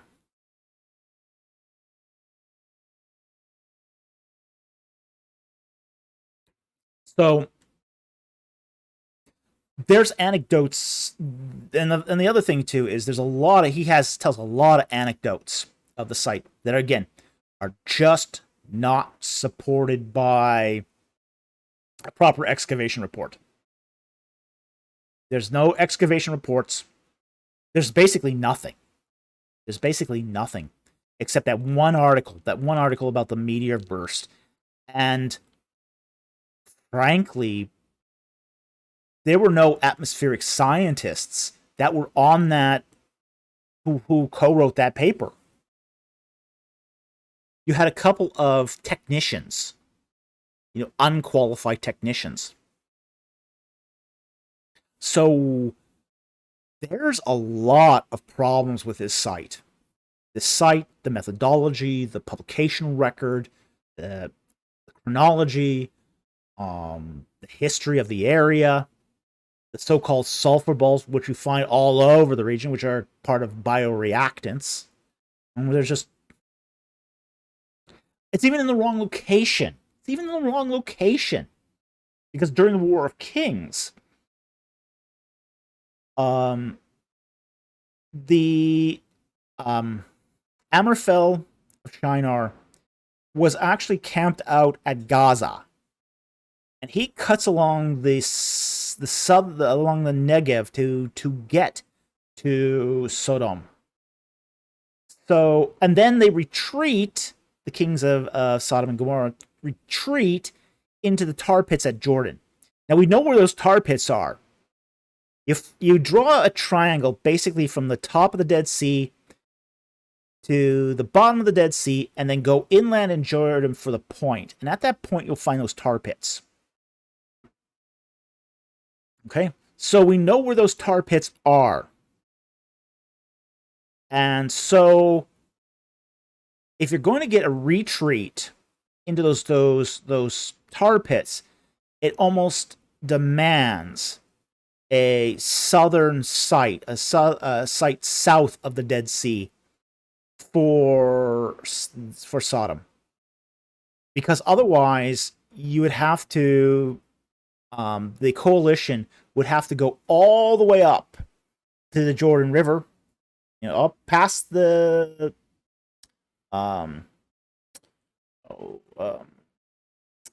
the sea. What was it called now? Not the Dead Sea. The other one. The one north in northern Israel. You have to circumvent it and cross the fords. Cross the fords and then come back down. And it's a very circuitous route. It's not a direct route to get to any city on the east side of the Jordan. So there's a lot wrong with this, and I I think it's very troublesome that a lot of people have just sort of grabbed onto this and go, "Oh, we've discovered Sodom and Gomorrah," when a lot of biblical archaeologists have come out and said, "Wait, hold it, hold the reins here. The data isn't fitting. The data is not good data. The site is not being responsibly conducted." Yeah, okay. Oh, I mean, I heard this repeated by Bergsma twice in the last 2 weeks. And I heard him, repeat all this stuff on, say, Pints with Aquinas, and then I heard him do it on IP's interview. And it's like, eesh, wow, this just went off the rails. Jack Ray, bad data, bad. Yeah, very bad data. Yeah, very, very bad data. So, again, I would not use this as evidence for Sodom and Gomorrah. It doesn't fit the time span. It's the stratigraphy is not being responsibly read or probably cataloged. We don't even know what the state of the recording is there. Because again, nothing's published. So anyway, thank you very much for the super chat. Very much appreciate it, and I hope that helped.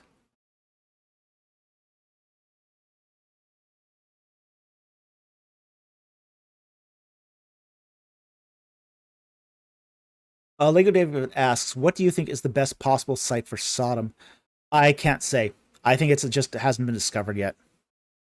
I would again put it in the southern tip of the Dead Sea. That's where I would place it. So that's where I would place it. I think, as again, we know where the tar pits are. We know where Gaza is, because we know where other places are. We pretty much have to conclude that it was in the southern tip of the Dead Sea. Where exactly? Not sure.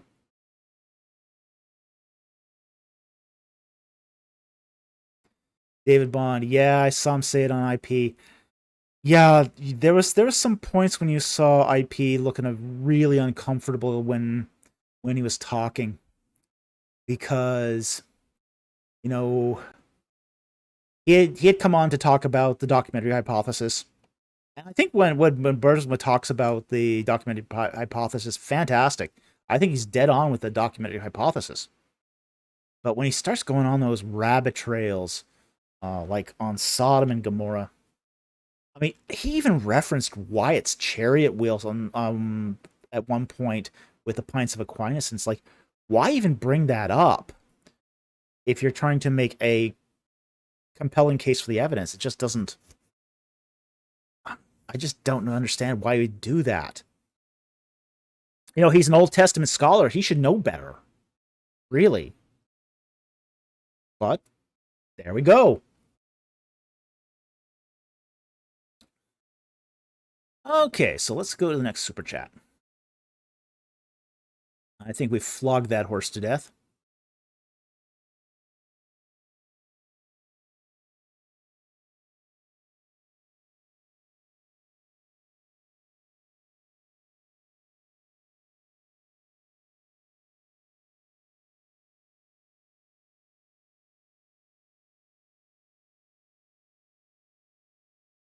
You're at 30 here.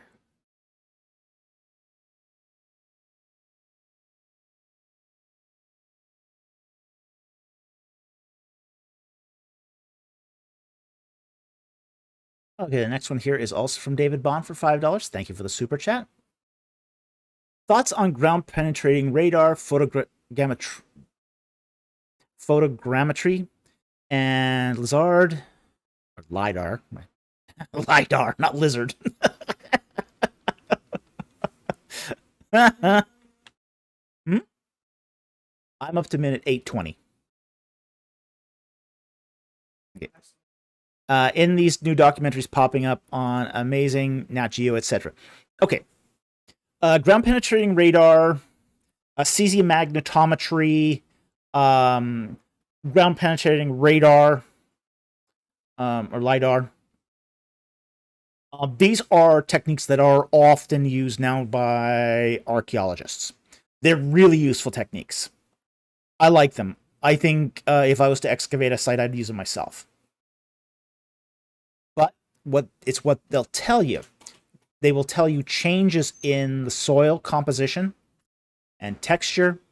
They have vastly improved since the 1970s. Now your ground penetrating radar can basically map out certain features of a site in ways that are just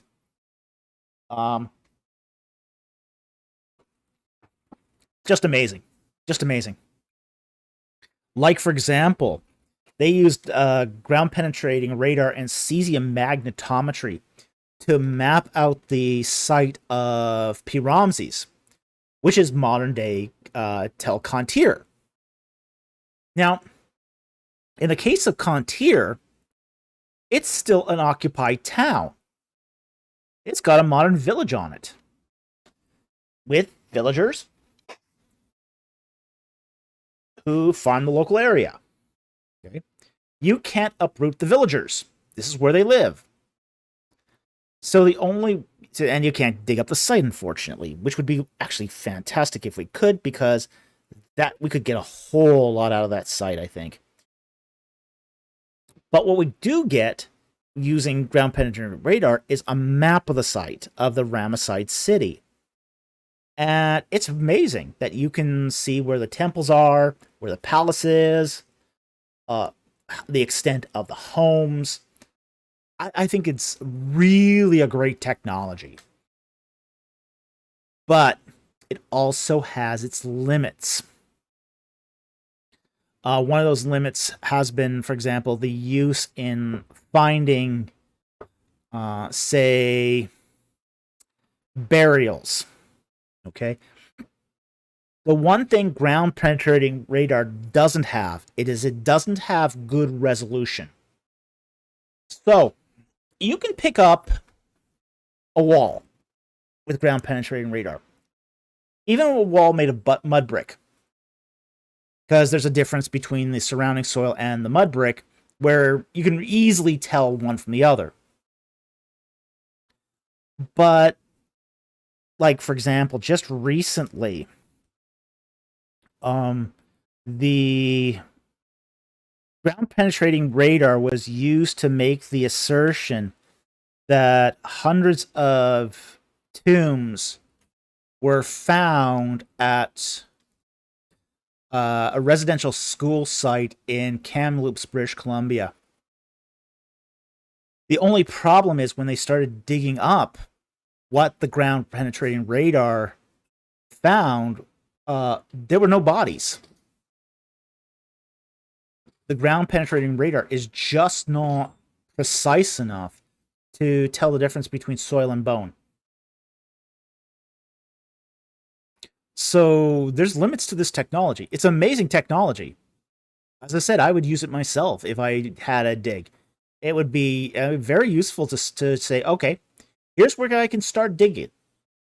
You do a ground penetrating or cesium magnetometry survey of the region of where your site is. Okay, you can say, okay, we see some walls here.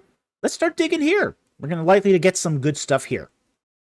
For that use, fantastic. For drawing conclusions based on it, you have to be a little more circumspect. Because again, it's not high resolution. So as long as you understand the advantages and the disadvantages of it, it's great technology. But just don't press that too far. So anyway, I hope that helped. Thank you very much for the super chat. Very much appreciate it.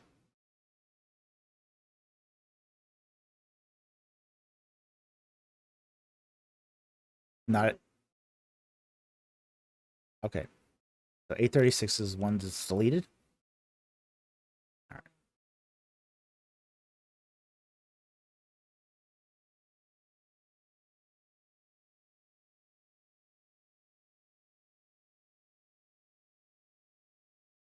Okay, I think we just answered that. Yeah. It had multiple misspellings, yeah. So all right. BC for $10 Australian. Thank you very much for the super chat. Should all Christians do mission work, or is it a matter of calling?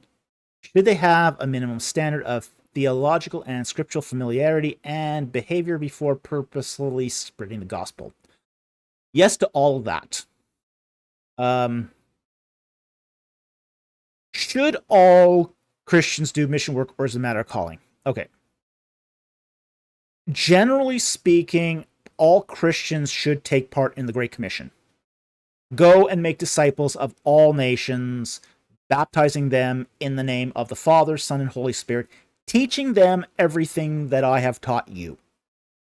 Now, does that mean missionary work? Not necessarily. Every Christian should participate in the Great Commission. Not every Christian should go on a mission trip. In that particular case, it's a matter of calling.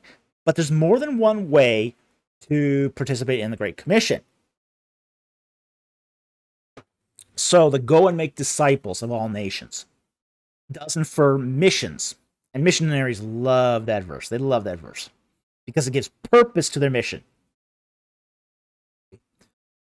But there's other things that are in that verse too, such as making disciples, teaching them, baptizing them. Baptizing is not necessarily missionary work. That's pastoral work.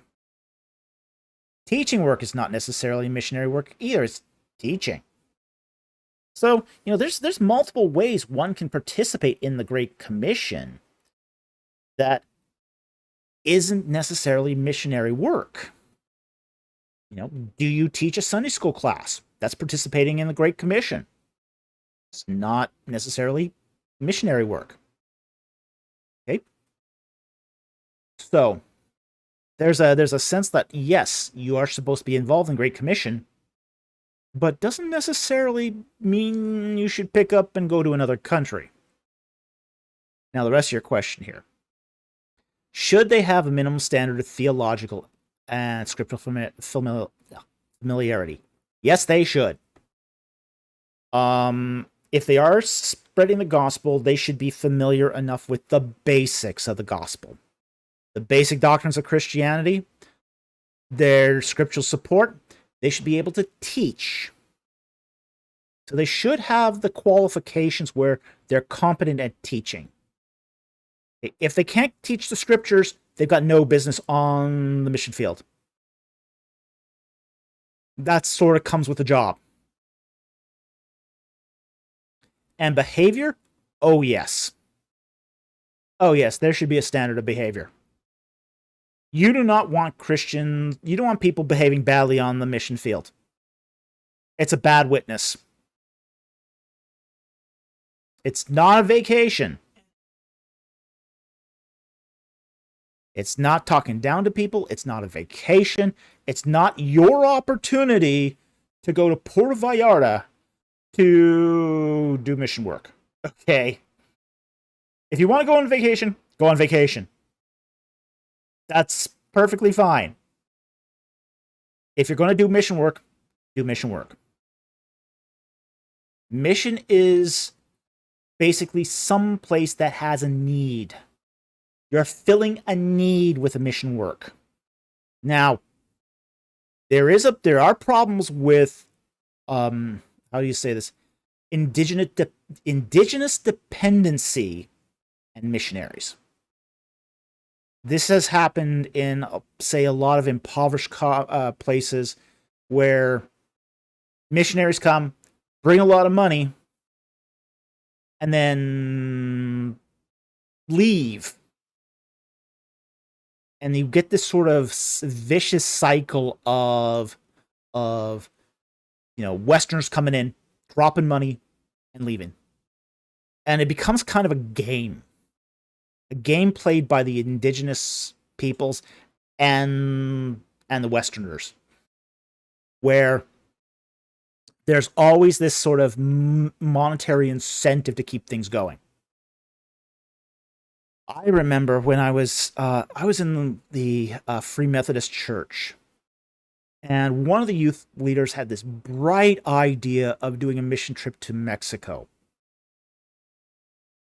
And I looked at the literature at the time and I said, I don't think this is a good idea. I think this is a pretty bad idea. There was the idea of the mission trip was, you raise some money and the youth group goes down to Mexico to help build a building, help them build, help them, get new facilities so that they could grow. And it's like, oh boy, this is all the earmarks of a missionary scam. And of course, what I said fell on deaf ears, because it always does. But 2 weeks later, when they came back, oh boy, they were changed people. And not in a good way.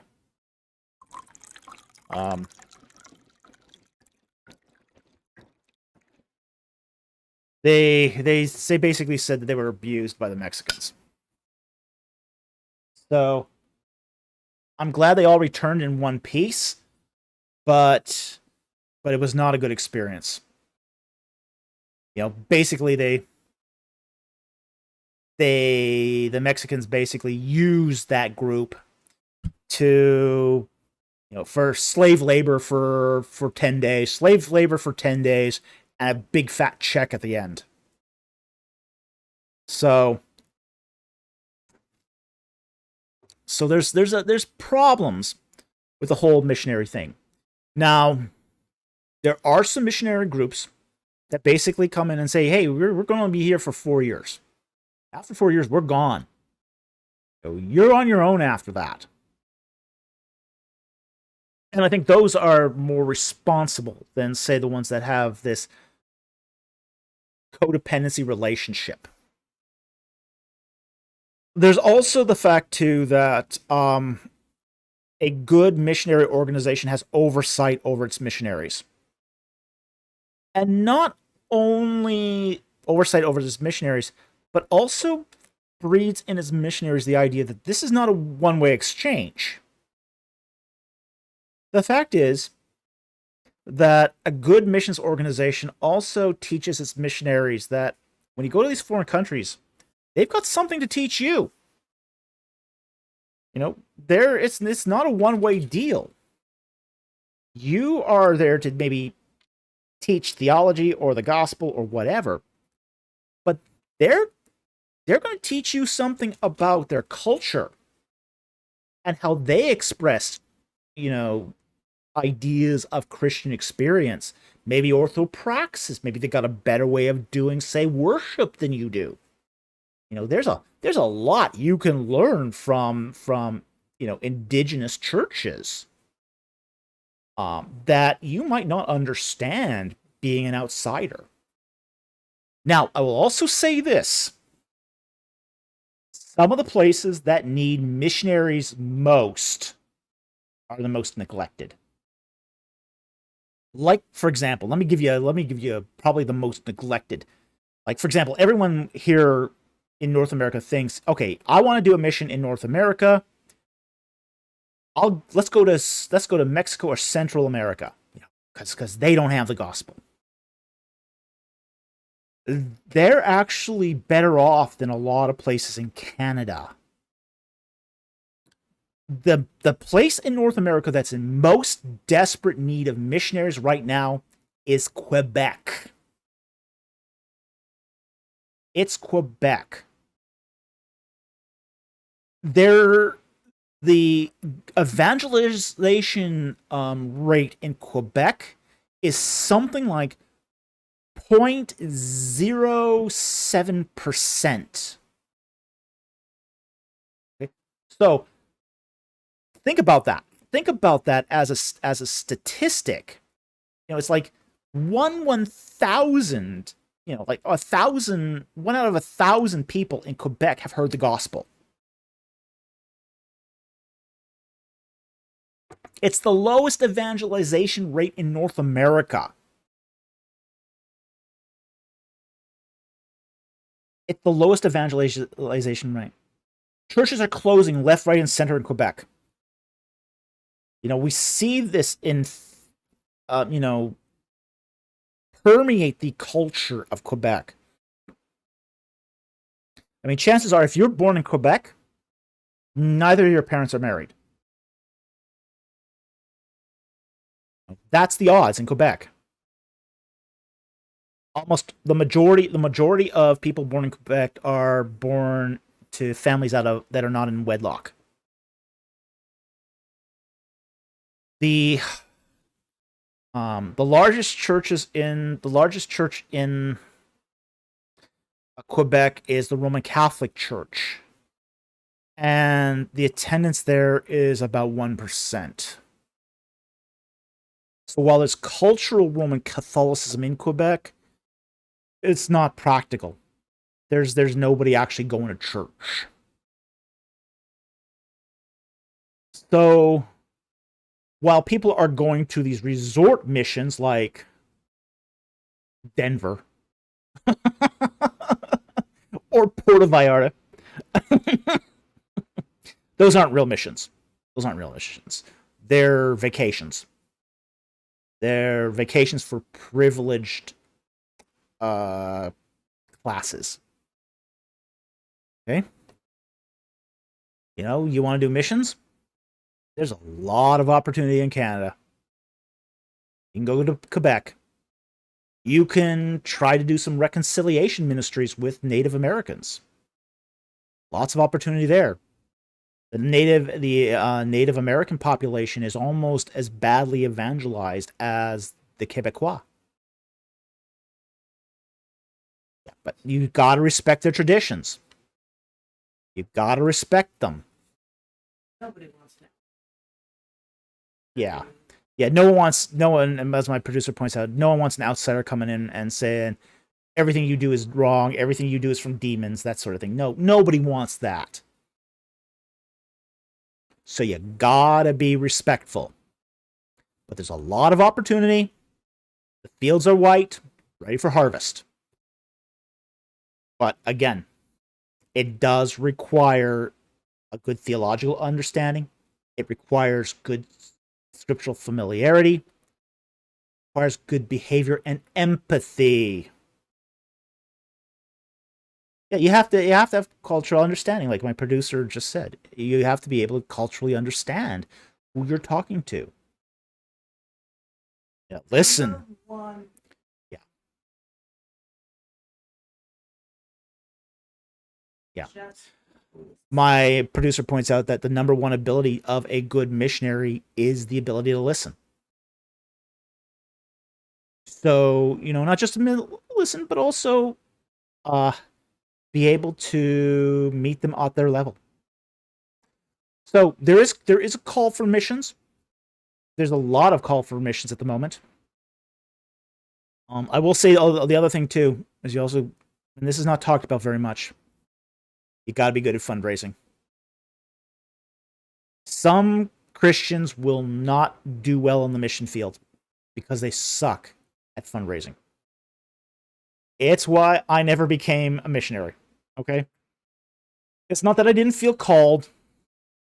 There was a lot. I had a lot of opportunity to go out onto a mission field. I'm just not good at fundraising. Terrible at it. So anyway, I hope that answers your question. There was a lot there, I know, to take in, but it was a really great question, and I think one that more people need to ask.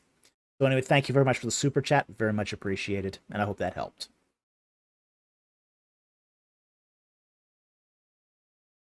Okay, Jesse Stone for 1999. Thank you very much for the super chat.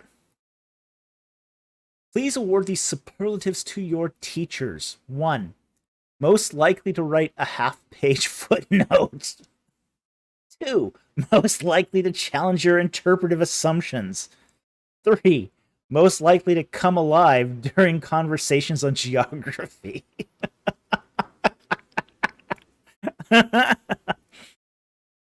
You know, I've had instructors that fill all those categories.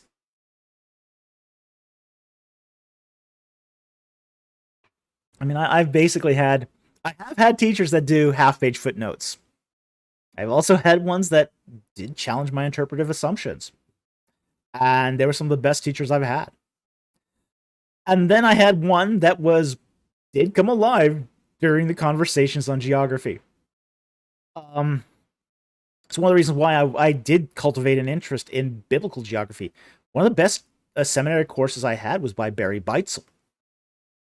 Incredible class on the geography of the Holy Land. He just made it come alive, and he showed how important it is to know geography. So, you know, that was always a lot of fun talking with him on geography. So, yeah, absolutely. These are great things that mark a very good teacher.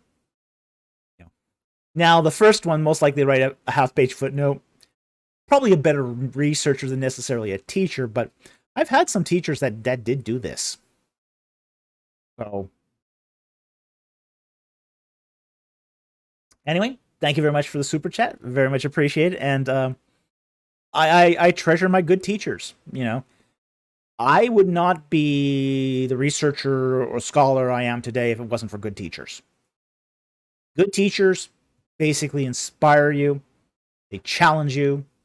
They give you new ways to think. They open your mind, and you get excited about that. So I've had, as I said, I've had teachers in all three of these categories. So thank you very much for the super chat. Very much appreciate it.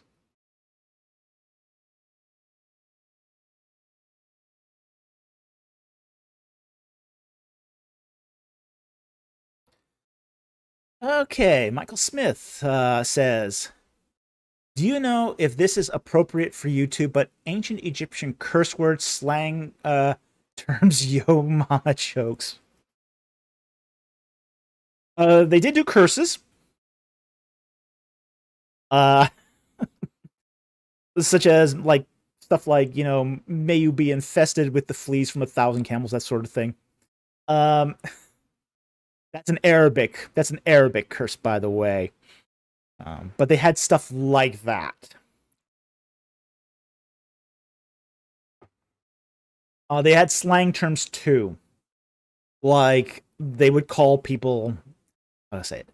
Idiots, dullards, slow of fingers. I like that one. That one I like. One of the greatest compliments you could get if you were a scribe was excellent of fingers. It means you were a real talented scribe. You were excellent of fingers. Well, the opposite of this is being slow of fingers.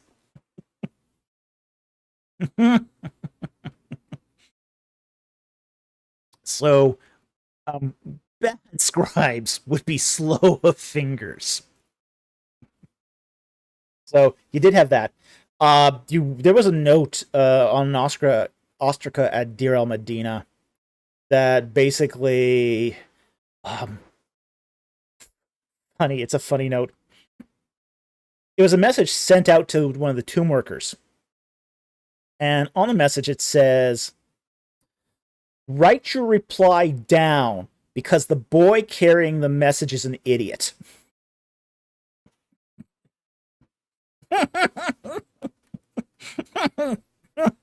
I love that ostraca. I think that ostraca is great.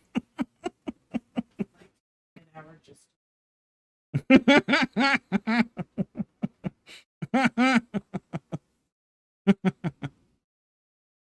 Yeah, write the message down. Write your reply down because the boy carrying the message is an idiot.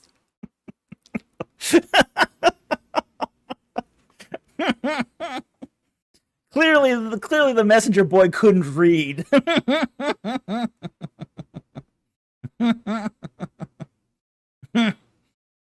I don't think we're flagging here. We gotta actually have no skip frames today. So nope, didn't freeze. Sorry. But yeah, so we do find some things like that. We don't have a lot of records of Egyptian curses or slang terms like that, but there are some, and we do find some of them. So again, slow of fingers and an idiot. We do find those extant in Egyptian texts. So anyway, thank you very much for the super chat. Very much appreciate it, and I hope that helped.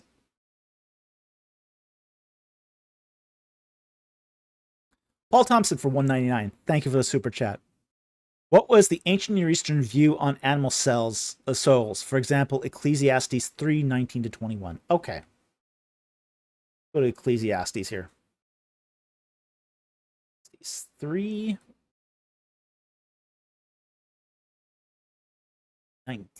Okay.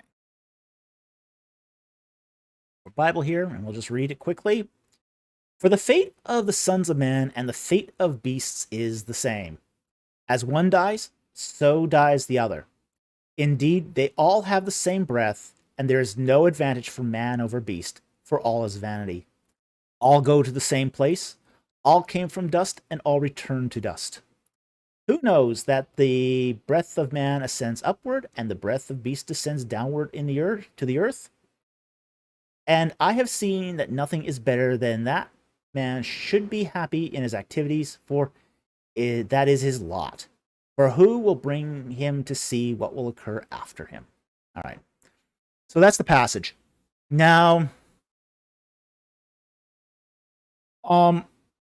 this has been used to try to infer that animals have spirits or souls. Okay. And most commentators on this passage will basically say that this passage is not implying that animals have souls in the same way as people have, but that it's unknown. So, basically it's making the comparison that both men and animals die. Okay? So, as we see it in verse 19, so one dies, so the other dies. Indeed, they all have the same breath, spirit, can be used here as a comparison. And there's no advantage for man over beast, for all is vanity. Now here the term is ruach. The ruach is the breath, the spirit, the living essence. Okay. So it's more or less the passage here is more or less asking the question: what advantage has man? He's mortal. Animals are mortal.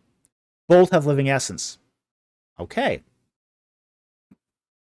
So the view of the ancient Near East on animals and their sort of pneumatology, their spirit, tends to be they don't really examine the question.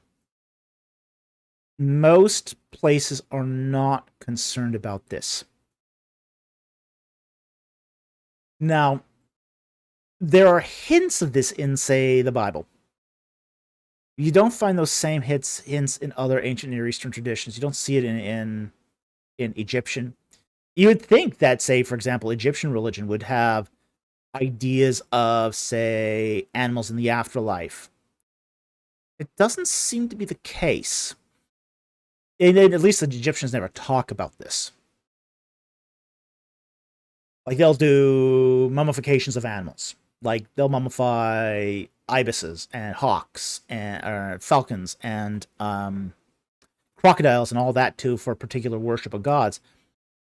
But it's not seen to be that these are going to the afterlife as essentially living beings, but that they're presented as sacrifices to the gods. So, take this one below here. Machanique. One of my pastors is pretty confident that animals have no souls, and I think he gets it from misreading this. I don't know what tradition your pastor comes from. The Roman Catholic Church made this statement at the Fourth Lateran Council that animals don't have souls, okay, and they don't have spirits. Okay, I would disagree with that. I think that there's the whole process of what is a soul is very complicated anyway. This is one of those things that I think that needs to be considered when we have this conversation of, do animals have souls? What's a soul? What's its properties? Is it still in development? Pretty sure it's still an open question in Catholicism. Well, depends if you take Fourth Lateran Council as authoritative. I know there's many Catholics that do view this as an open question. I don't think Catholicism anymore takes a hard and fast look at this, but it is true that the Fourth Lateran Council did basically state it. Okay? So, but anyway, that's sort of neither here nor there to the question, which is, do animals have a soul, and what is a soul? One of the things, for example, if you've had pets, you'll notice, one of the interesting things you'll notice is that the development of a pet is very, very different than, say, the development of a wild animal. Some pets are capable of showing affection. Anyone who's had a bunny knows that they can show a wide range of emotion. Anger. Yeah, bunny can be angry at you. They can show affection. They can show affection towards you. I mean, in really some very interesting ways. They have a form of language, which if you're sort of sensitive to, you can pick up on. So there is the idea that sort of just by being around human beings, that animals develop their spirit in really a fullness that they wouldn't have as wild animals. So there's a lot of say complexity to the whole idea of the soul. Like, for example, the Rephaim, the idea of the spirits of the dead. They're sort of given the idea that, say, the longer you live, the older your soul, the more developed the human, the more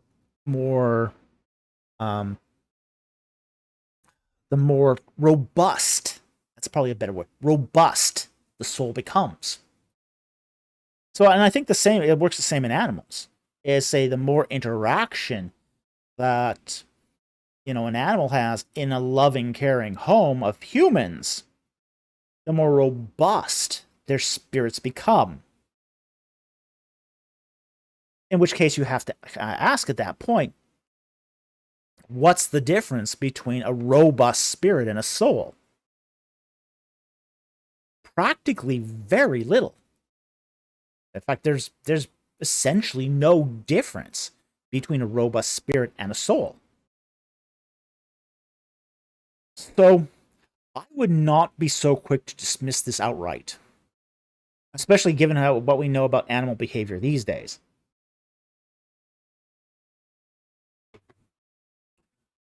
So I don't think Ecclesiastes answers this question well. It's more putting out the question out there. It's not making a dogmatic statement one way or the other. So I would sort of refrain from using Ecclesiastes in this way to say that it does have animals, that animals have souls, but it leaves the question open. You know, there is other things that they do find in, say, like, for example, when Christ says of the Father, you know, he knows, you know, when the sparrow has fallen, you know, how much more does he care for you? Well, this means that God has some concern over the welfare of animals and their eternal fate. So again, it's not something I would quickly outrightly dismiss, but anyway, that's about as far as I'm going to address this question. Thank you very much for the question and the follow-up here, and I hope that sort of helped.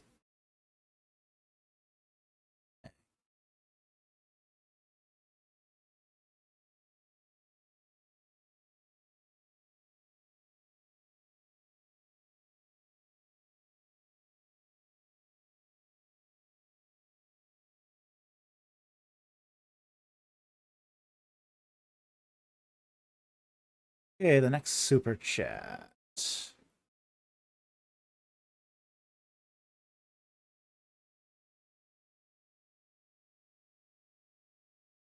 Still at 8:40 here.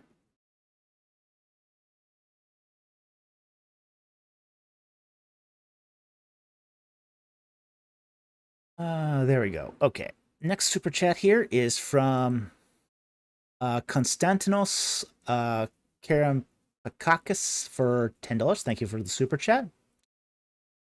And he asks, is there any textual or archaeological evidence that the tabernacle was pitched on the top of mounts or among groves, therefore symbolizing Cosmic Mountain or the Garden of Eden? No evidence of this, unfortunately. It would be interesting if there was.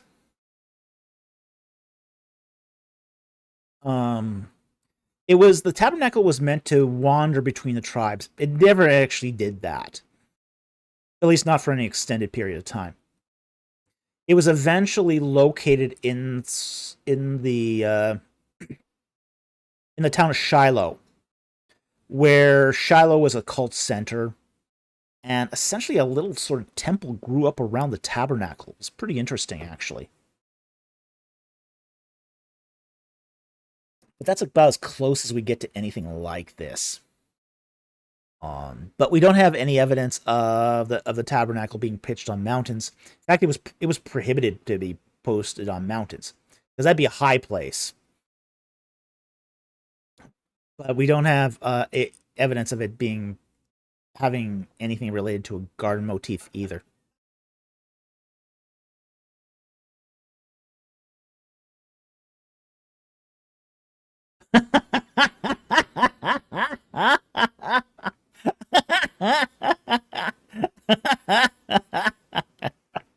Oh, that's funny. Okay, I'll wrap up the super chat by saying no, we don't have any evidence of this, but thank you very much for the super chat. Oh, I'm gonna get this though.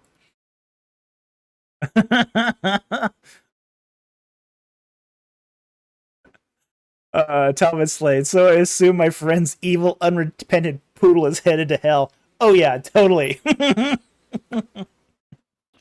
Some poodles are mean. Totally, they're going to hell. I remember having to bike home from school as a teen, and there'd be this poodle that would chase me down the street.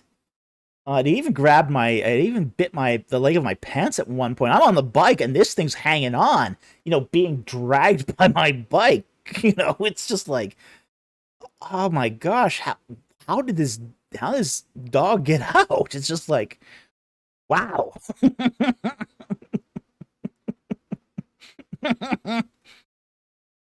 Lego David, poodles are mean and pretentious. Okay, now I will say there are some nice poodles. Okay, you get a nice owner, you can have a nice poodle. Yeah. My producer growing up had a nice poodle. Okay, they can be good. Okay. All right, but full size poodles seem more relaxed and majestic. Was yours a full size poodle? Okay. So my producer's poodle was a full size poodle. I would agree with this. The one that attacked me was not a full size. It was one of the small ones. Oh my gosh, vicious animal. Okay. So anyway, Talbot Slade. Yeah, I think your neighbor's poodle has an uncertain destiny. I'll just say that.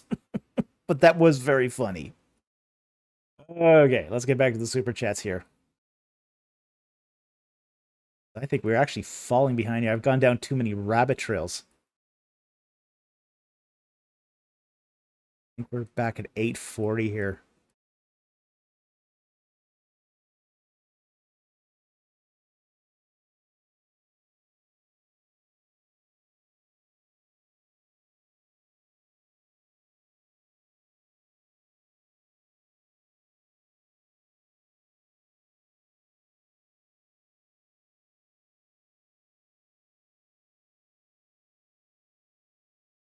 Okay, next super chat here is from BC for $10 Australian. Thank you very much for the super chat. Many have heard of Christ but are misinformed and reject him. Should we try to reach these people, or is it better to focus on those who have never heard? For example, atheists, Muslims versus untouched tribes. Well, that's a great question, and a lot of evangelists and missionaries do ask this question. And it's going to come down to sort of what is your sort of how to say it, method of missions or evangelism. What's your philosophy here? What's your philosophy of evangelism? Now, I have heard evangelists say that, and I hate this saying, but I've heard them say this, that never preach the gospel twice to someone until everyone has heard it first. That's a bad philosophy. But I have heard evangelists say this. I have heard evangelists say, don't preach the gospel to anyone a second time until they heard it first. The average person who comes to Jesus Christ as an adult has to hear the gospel many times. And I think the average is something like 7 times before they'll either reject or accept. So I think it's important to repeat the preaching of the gospel. It's not, you just can't do it once and say, I'm done. No, because that's not informative. That's not helpful.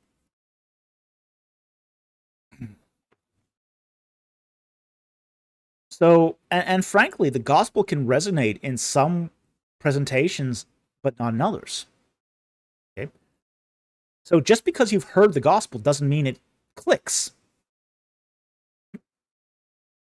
Maybe it hasn't resonated because there wasn't an illustration that really drove it home. Maybe it's because of, they were distracted that day. You don't know. Now, the whole idea of, say, focusing on groups that haven't heard, atheists, Muslims, and untouched tribes. Okay, first of all, that is a much, much more difficult standard to try to reach. We gotta do that too. Understand that too, is that Untouched tribes, there are not very many of those anymore. Almost any tribe that's been untouched is also protected. There's a couple untouched tribes in the Amazon, and there's one on an island off the Indian coast. And that's about it. In the case of the Amazon, it's a crime to even contact them. You contact them, you go to jail. In the case of the one off the Indian coast, that's for your protection, because they're cannibals. Okay? They'll kill people who come onto their island and eat them. Yeah. North Sentinelli Island, yeah. Yes, they are. They solved the problem. They solved that problem. They discouraged. It discourages tourism. Yeah, so okay, the whole idea of going to an untouched tribe is not even feasible anymore. As far as doing evangelism to Islam, that's difficult in its own respect. It's very, very difficult for cultural reasons to evangelize to Muslims. That has its own set of particular problems.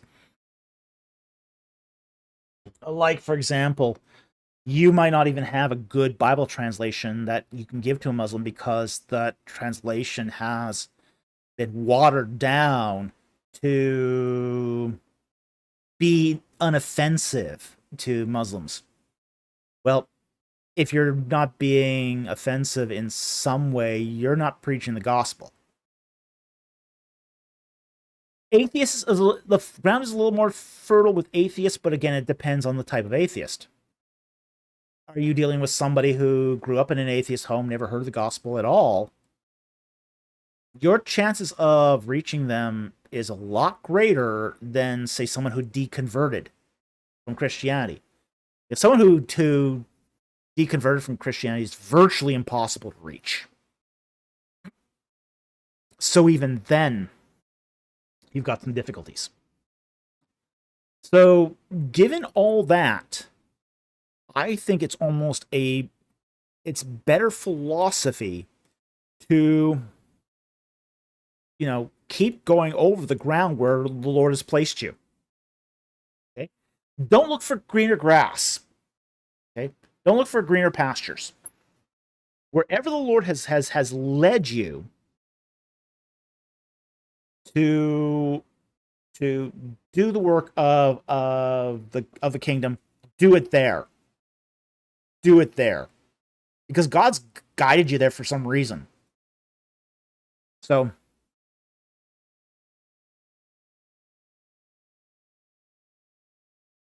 yes, so I don't think it's better to focus on those who've never heard. Because we're living in a culture where everyone hears everything. I mean, we're in an information culture.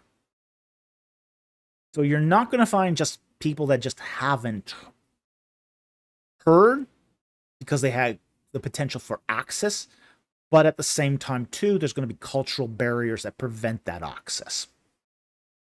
Okay?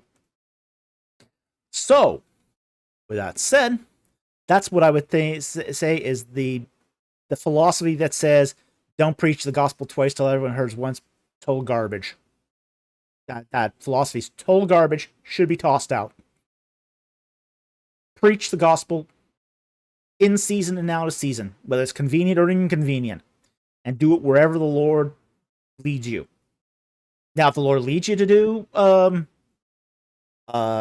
to reach an untouched group, or atheists or Muslims, fine. Then the Lord has led you there. But I wouldn't go seek it out per se.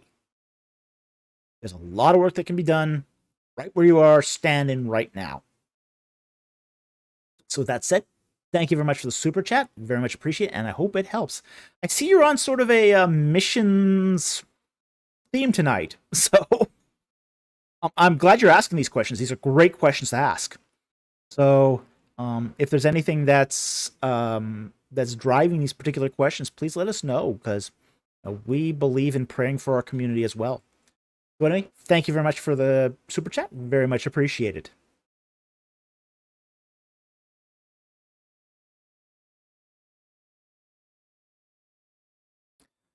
Okay. We have a question here from Dr. Omar, Muslim theist, for $10. Thank you for the super chat. Hi, Dr. Falk. Perhaps charioteers were buried. Don't know what you mean by that. Could archaeologists consider looking for graveyards of a lot of military-aged men buried next to each other at the end of Ramses II or the start of Merneptah? Well, who's going to be doing the burying? We don't have a large number. I mean, finding a large cemetery might be possible, but there's also the practical matter of who's going to go in the water to fish out the bodies. And I think what you're doing here is you're trying to look at, say, the potential for a mass grave of, say, the charioteers that were killed by the Sea of Reeds. Now, one of the things about the Sea of Reeds is it was crocodile-infested waters. Okay, this would be feeding frenzy time. Okay, nobody is going to go in that water to fish out bodies. Not going to happen. Again, these were not armored. Charioteers were not armored. They would have been easy fodder for the crocs. So I wouldn't expect there would be a burial site for the charioteers, because no one's going to risk that. I wouldn't go in the water to fish out a body. I don't think anyone else would either. Just maybe, yeah, a U.S. Marine would. A U.S. Marine would go into a croc-infested water to fish out a comrade, but not in ancient Egypt. Ancient Egypt wouldn't do this. U.S. Marine would? No. BC says crocs are terrifying.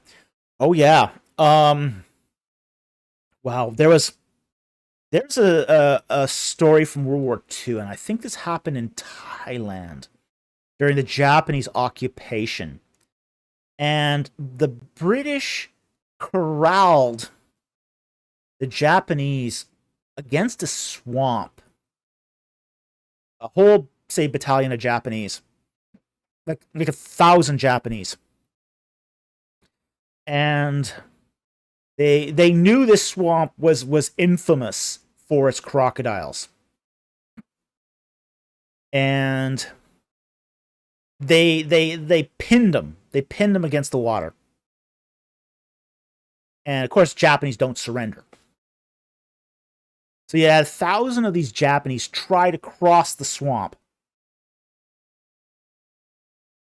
No, 2 made it. 2 made it to the other side, and of course the British and the Indian soldiers were waiting for them on the other side of the swamp. So they just plucked out the 2 survivors. But yeah, those crocodiles made short work of that Japanese battalion. Short work of them. So yeah, once the crocs get the taste for humans, yeah, there was a lot of big crocs in Egypt. Big crocs. I mean, they were really big. I don't know how big they get naturally. I'm going to take a quick fact check here, but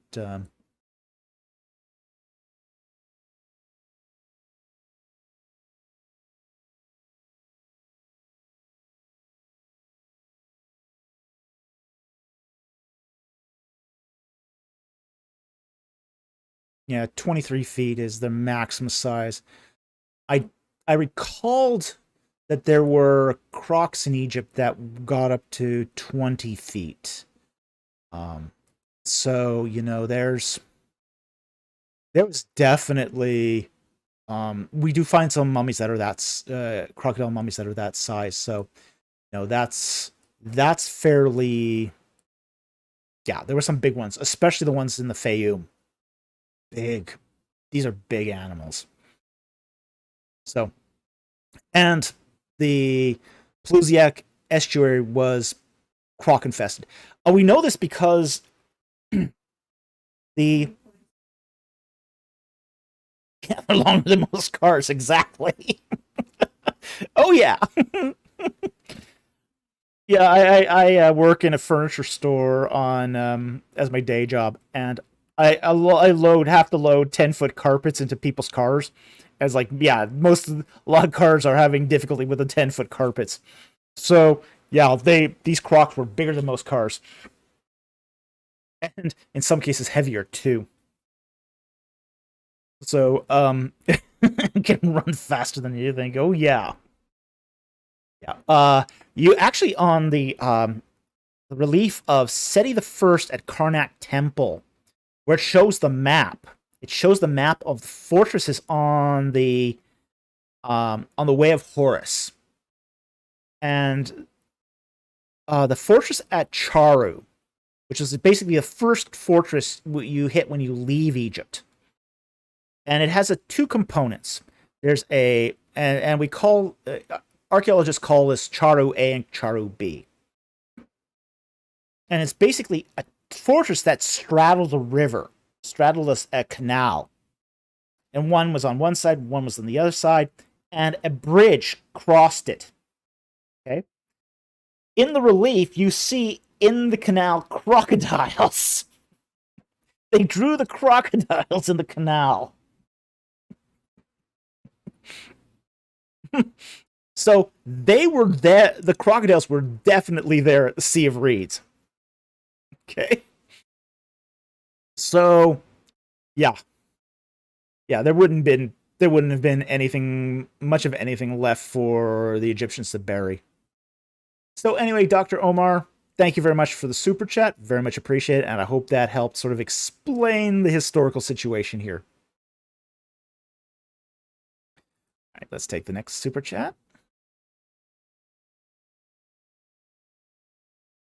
Addison Weir for $4.99. Would you say ABR considers you to be their number one enemy?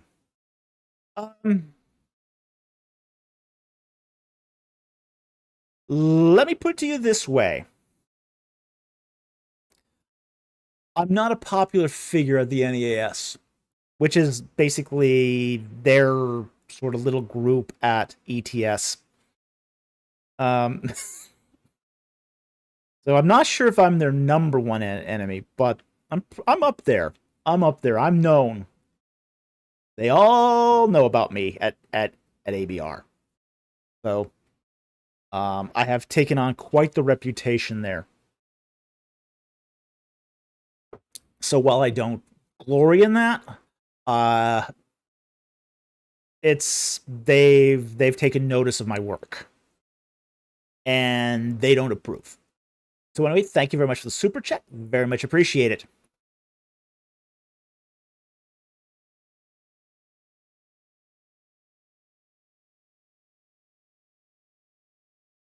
Okay, whoop. Here, yeah, they did.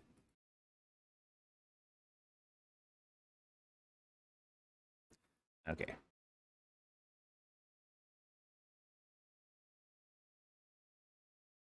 Okay, here. Darkblade asks, does Isaiah 64:11 support the Deutero-Isaiah theory?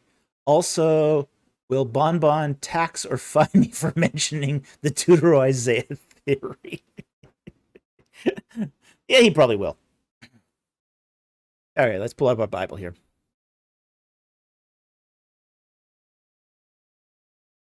And Isaiah.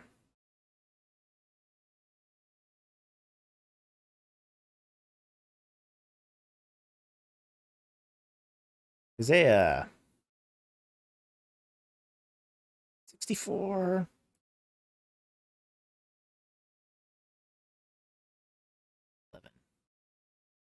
Okay. It says, "Our holy and beautiful house, where our fathers praised thee, has been burned with fire, and all our precious things have become ruin." Get a little more context here. Let's see, what does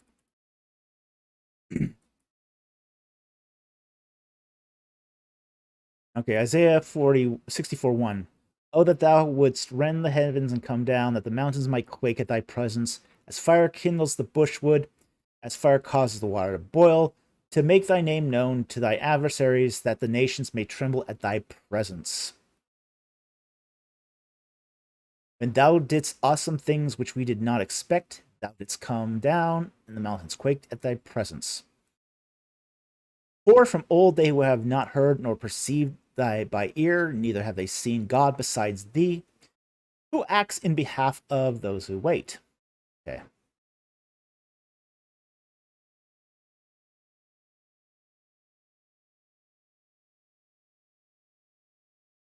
Verse 8, "But now, O Lord, thou art the Father, we are clay, thou art our potter, all of us are the work of thy hand.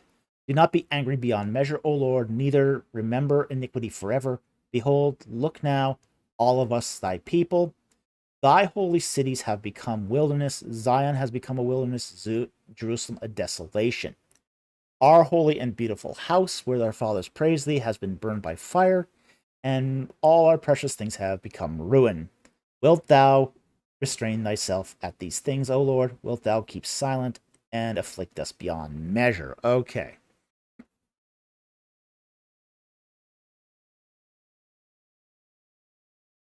Now, I'm going to say this about Isaiah 64. It is possible that there is a second writer here that's supplemented Isaiah. Possible. I wouldn't say it's out of the bounds of possibility. I would like to look at this issue more before I come down on it. I do not like the Deutero-Isaiah theory. Now, one of the things about the Deutero-Isaiah theory is it's a little more than supplementing here. Now, it's possible that Isaiah 64 is a supplement. Basically, a piece of scripture that's been added after the original prophet Isaiah wrote. Totally possible. I wouldn't discount it.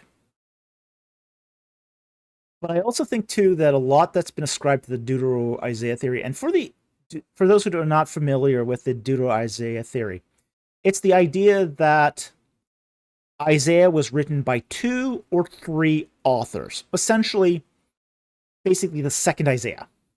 Okay? So you got first Isaiah and second Isaiah. Now,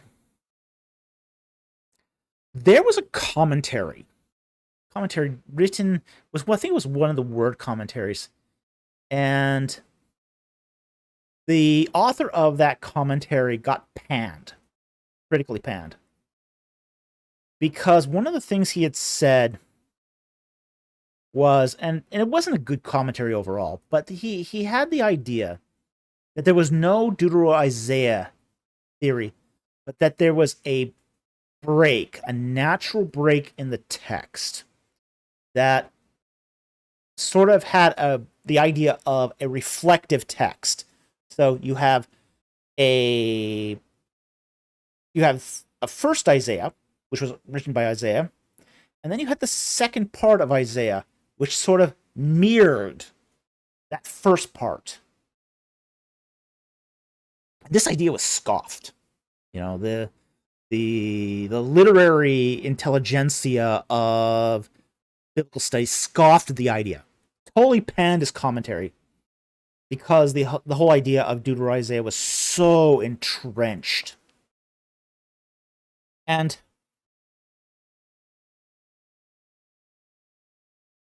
But one of the things he did was he predicted something. He made a fascinating prediction.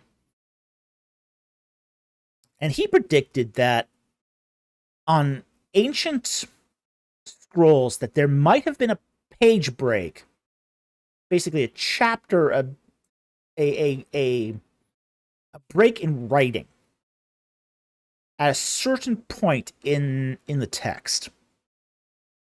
And this sort of ran contrary to the Deutero-Isaiah theory.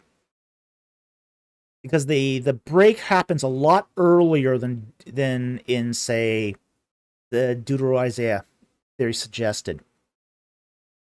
So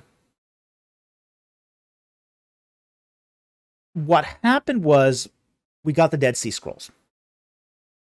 One of the most important of those Dead Sea Scrolls is the Great Isaiah Scroll. And interestingly enough, where this author suggested there was a break in the text, there is one in the Great Isaiah Scroll. Right exactly where he predicted. Fascinating. Absolutely fascinating that this guy whose idea was completely panned. I wish I could remember his name. Completely panned and just scoffed by the biblical studies community. Managed to accurately predict where the scroll break would take place and then the resumption of the text. Fascinating discovery. Fascinating. Yeah, it's a BC. It is a mic drop moment.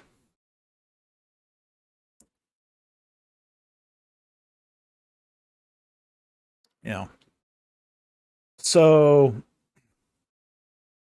you know, a lot of this Deutero-Isaiah theory has been trying to do catch up because of that text break.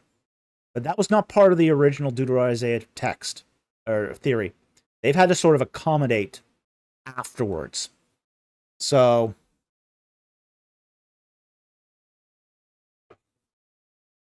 yeah, so what I think here is happening is in general, what is mistaken for Deutero-Isaiah is essentially a reflection of the text, a reflected text. But that doesn't also discount the idea that supplemental authors may have added portions as well. So we got to keep that in mind too. Isaiah is a very old text. You know, it dates to the 8th century BC. So the idea that it was supplemented, completely possible. Especially with, say, Isaiah 64. So, but how many authors and how much responsibility they had to the Isaiah text is an open question. And if it follows that it's a reflected text, it'd be a lot less authors than, say, modern versions of the Deutero-Isaiah theory would suggest. So I think this was the sort of a middle ground here. There's a middle ground that I think is more reasonable. There's less that Deutero-Isaiah is sort of I would count this as a fiction. I think the core of Isaiah is bigger than Deutero-Isaiah would suggest, but there's still maybe supplements like Isaiah 64. And that one makes sense, to be honest, because Isaiah 64 is at the end of the book. It would make perfect sense that Isaiah would write the majority of the scroll, and someone tacks on a little bit at the end. You know, kind of like the long ending of Mark. Some people did add extra at the end, or the end of Deuteronomy with the death of Moses. You know, most of that's probably written by Moses, and then collated, and then had some stuff added at the end. Okay, this is a common practice with scrolls. You know, someone goes, "Hey, you know, I'm doing this copy of the scroll. I got this little piece I think belongs to the same author. You just tack it on the end." Very common in the ancient Near East to do this. Yeah, add a supplement. You add a little bit at the end, like an appendix, on a book. So, you know, it's yeah.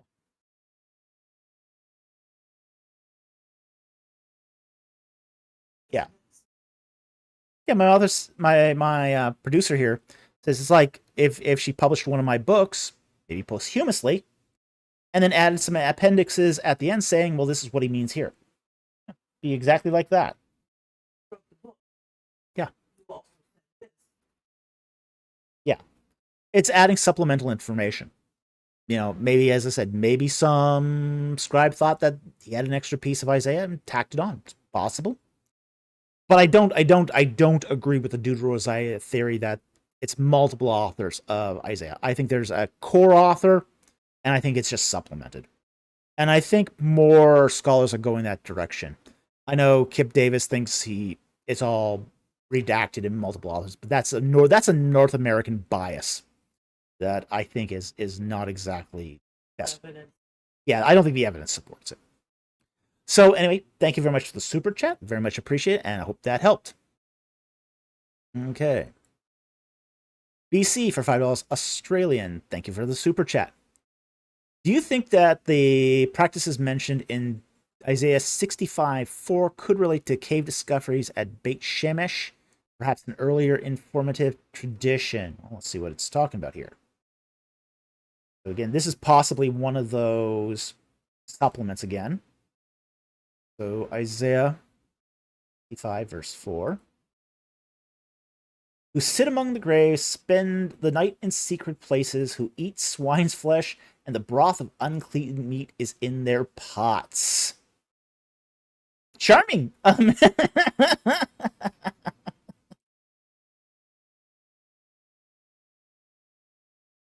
Well, I mean, look, what am I going to say here? Eat pig. Pig's tasty. I like pig, but you're not supposed to do it if you're a good Jew. Okay, no, if you're Israelite, you're not supposed to be doing this. You're not supposed to be sitting among graves or spending night in secret places, and the implication here is cult places. Okay. So, yeah, you're not supposed to do this as a good Israelite. So, I don't think this relates to the cave discovery at Beit Shemesh. The cave discovery is Roman period. It's Roman period. So, it doesn't... We don't see that happening at that cave until the 2nd century AD. So there's probably something earlier happening. Now, was there a tradition at Beit Shemesh that predates that? Probably. But the bulk of its, say, cultic stuff is later. So I wouldn't necessarily tie what happened in that cave to what's going on here. But there would have been other places like it. Very likely. People did say the demoniac, he hung around the tombs. Okay? This was a place where outcasts, brigands, villains, the mentally incapacitated would hang out, among the tombs. So, this is not a good practice for upstanding Israelites. These are desperate men doing desperate things in the middle of the night. Some of them are doing it for basically to survive. Some of them are doing it for irreligious reasons. So anyway, I hope that helps. Thank you very much for the super chat. Very much appreciated.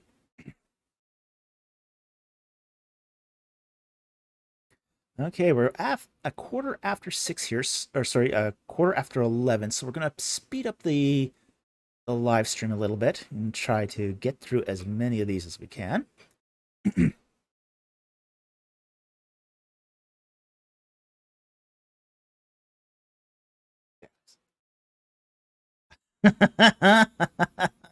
Yeah, Jack, I just read your recent comment. I'm not going to read it out loud. We've been down that road.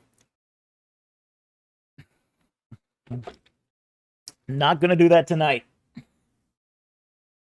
Okay. Let me explain, followers of the shepherd. Ask the question. Any of my questions you like best? Great stream. Well, thank you. I get so many questions, I don't remember them, to be honest. It's just when you take a lot of questions like this, you're sort of picking. You're intensely focused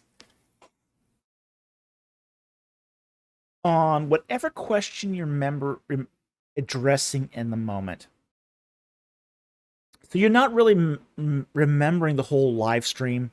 You're not remembering past live streams. You're in the now.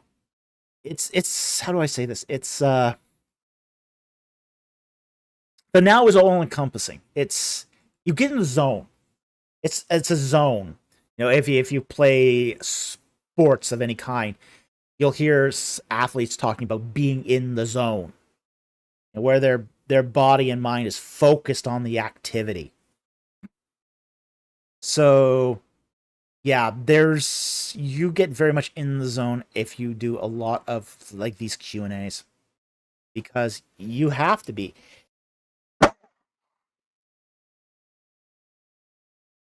Focused in order to recall the data, to even to analyze the question requires a certain focus of thought. So at that point, you're not evaluating, well, I like this question best, I like that question best. Now, we have had some questions that really sort of stood out that I thought were super interesting. Okay. I remember one question where it asked about the ostriches in the book of Ecclesiastes, and if that was a myth. And it turned out it wasn't. Because, and you know, I just read a book on ostrich behavior. So it was a really fascinating question at a very interesting time. So we do get some questions that I really enjoy. Really enjoy. So, I love a well-placed question. I love a good question. A good, interesting question just fascinates me. But remembering the best of them, kind of difficult for me. So anyway, thank you very much. Yes, there's been a lot of very good questions. That's one of the things that's really amazed us, actually. You know, when we started off these live streams, we thought, all right, I think we gave it 6 weeks. 6 weeks and you'd all run out of questions. You guys never have. We've been doing this now for 3 years. You know, 2 years and change. But you guys haven't run out of questions. That's fascinated us just to see, and how little repetition there is between questions. Very, very little repetition. So, you know, you guys just keep coming up with good questions, so we just keep answering them. So, anyway, thank you very much for the question. Very much appreciated, but unfortunately, I don't know. Okay, he said, answer any of the questions you like. Okay, so there is an actual idea here. Okay, so let's go back and let's find one of his questions here. He did ask to do something like that.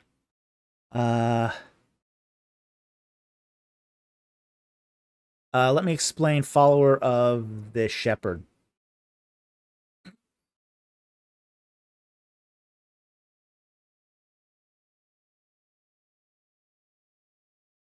Okay, I'll take the one on the Nephilim here.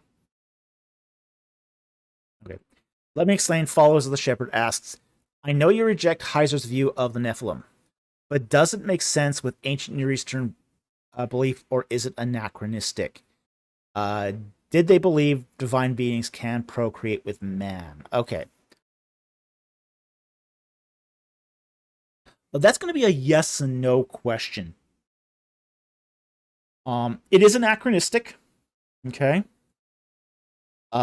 Basically, Heiser is using Second Temple period literature. Now, this is literature that was written after the return from Babylon. So that's Second Temple period literature. You don't find it in Bronze Age literature. You will find it in, say, Hellenistic literature. Okay? In Hellenistic literature, gods can procreate with human beings. In Mesopotamian literature, you don't find it. And really, in Egyptian literature, you don't find it either. So in the literature of the Bronze Age, you don't find it. So it is anachronistic in that sense. Okay? that you have to wait for the Second Temple period before you start seeing this in any literature. So, your second question here, did they believe divine beings can procreate with man? Generally not.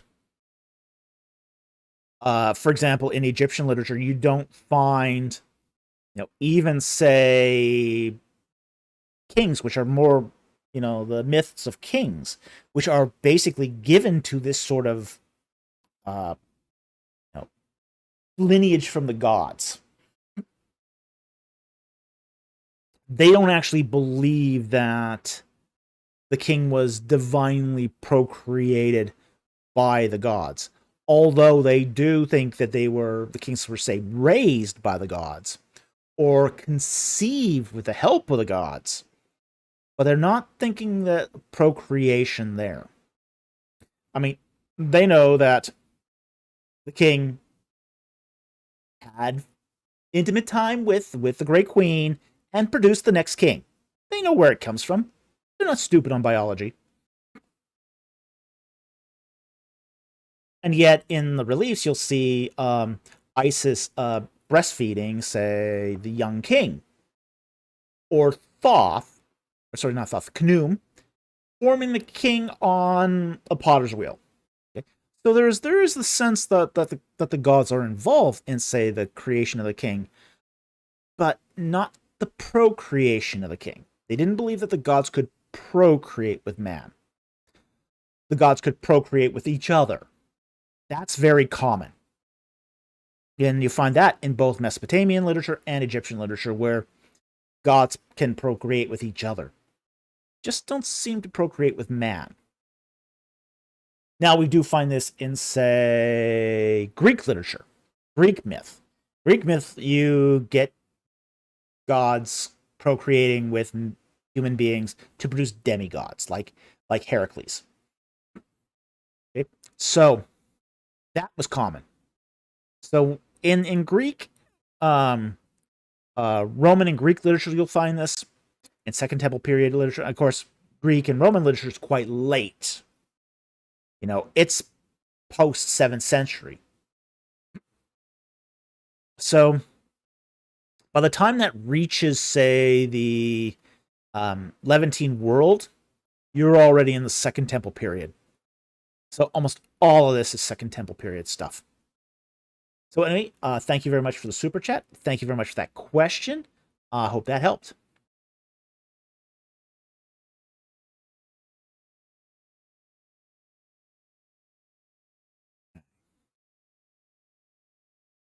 Polycarp Salavarieta for $4.99. Thank you for the super chat.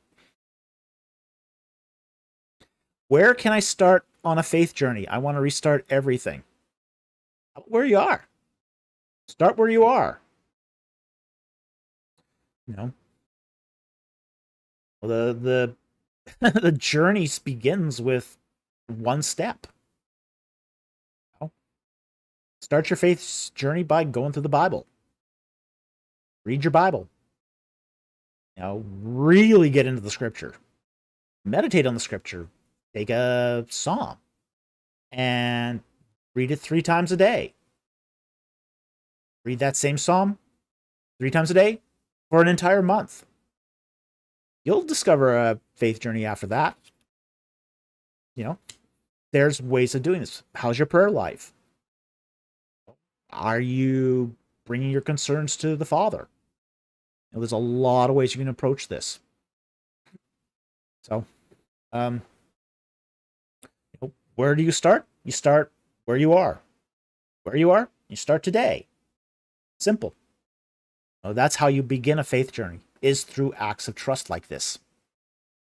Acts of trust, acts of devotion, what the would be called orthopraxis, right practice.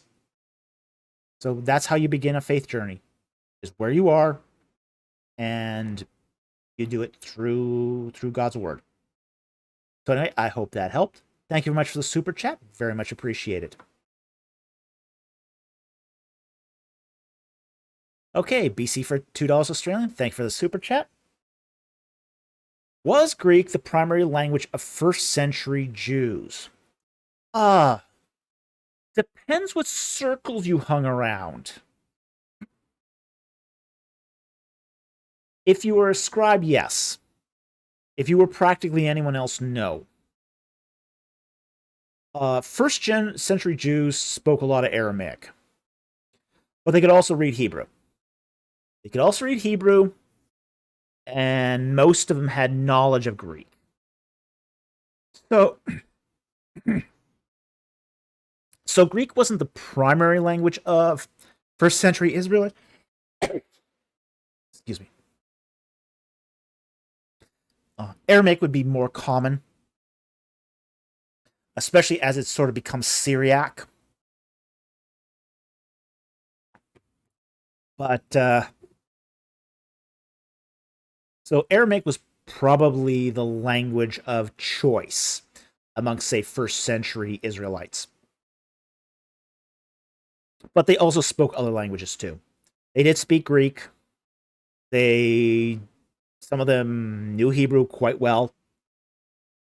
A lot of them also knew Latin. It's the Roman Empire. Okay, that would have had the imperial power of the day would have had a strong bearing on what languages they spoke to. But Greek was probably, after Aramaic, the most important language to first century Israelites. And then followed by Hebrew. And Hebrew was, at this point, becoming a liturgical language. So most first century Israelites knew Hebrew, could read Hebrew. It just wasn't spoken every day. And so it had become a liturgical language. They could understand it, they could read it, all that. But it wasn't their first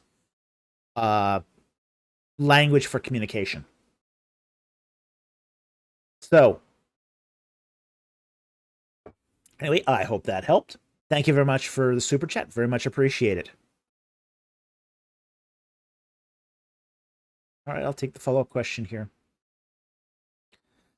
Albert Slade asks, what was the purpose of the Septuagint if Jews spoke Hebrew? I thought it had to be done because Jews did not know Hebrew. Well, you also here have the Septuagint was done for Israelites, but it was done for diaspora Israelites too. Okay. Now we have to kind of understand that in the first century, even going back to, say, the 2nd and 3rd centuries BC, the Jewish community had spread out all over the Mediterranean. It was no longer confined to Israel. So there were places where Israelites had developed communities and never learned Hebrew. Hebrew at this point was a dying language. It was, as I said, it was a liturgical language. But it was already starting the process of dying. By the 4th century AD, it would be dead as a spoken language and a liturgical language. Only a handful of people had any remote idea how to read Hebrew by the 4th century. Hebrew is an amazing language in this one respect. It's died twice.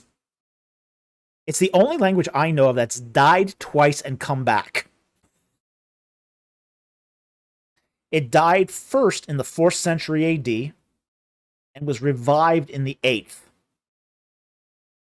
with the Masoretic movement. Then it dies again around the 16th century, and then it's revived in the 19th century. So, it's very, very interesting to see that progress of Hebrew. Its resiliency as a language, that it can, like the phoenix, it dies only to be reborn again. So But the Septuagint was a translation that was not just for say Jewish communities in the diaspora, but for Greek and Romans too.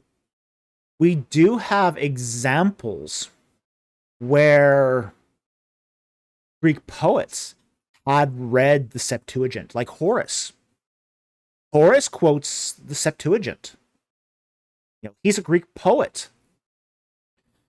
So, he had familiarity with Septuagint, even though he's not an Israelite himself.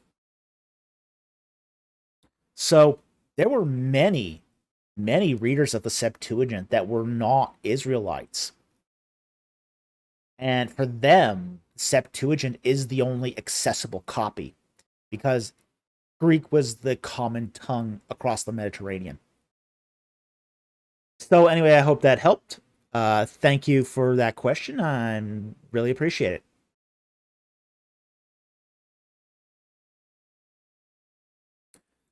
Mr. HBOB, didn't Hebrew also die in the BCs?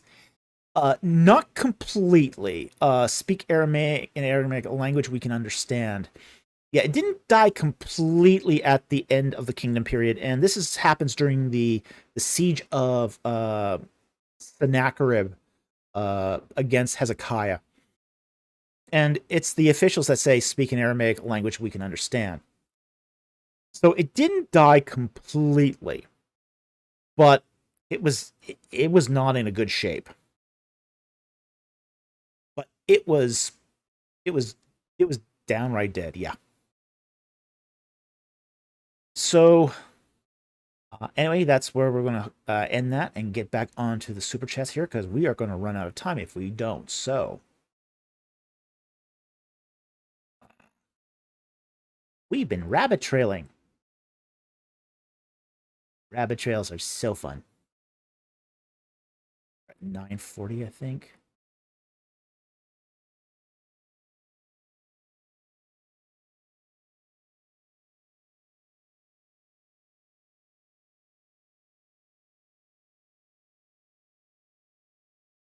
Okay. All right. We're at 9:21. So next one is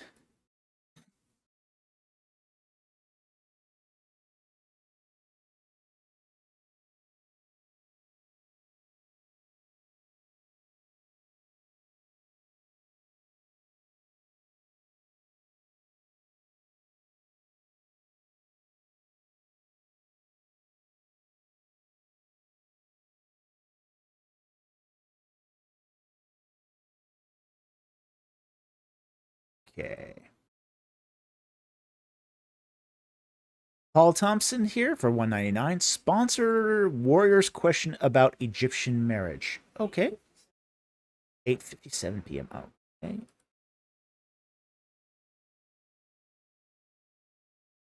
9:36 p.m. Okay.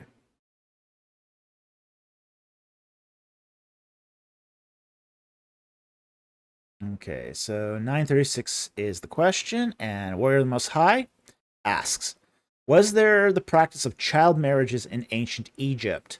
Was the general age of marriage in ancient Egypt for both men and women? Depends. There wasn't much of a practice of child marriage unless you're doing royalty. There was no gain in it, really. Most first marriages were amongst young women in their teens. You could say that probably the average age was probably about 15, 16. For men, for women. For men, it was a lot older. A man had to provide a house and a living. So most young men were not married because they didn't have any economic prospects. So this is true of the ancient world in general. Women were married off very young.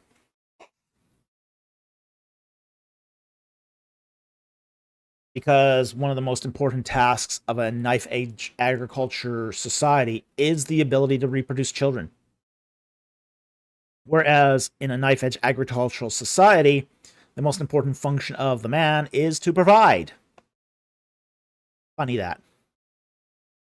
So you tended to get sort of, as far as marriages go, lopsided according to age. So generally, women married very young.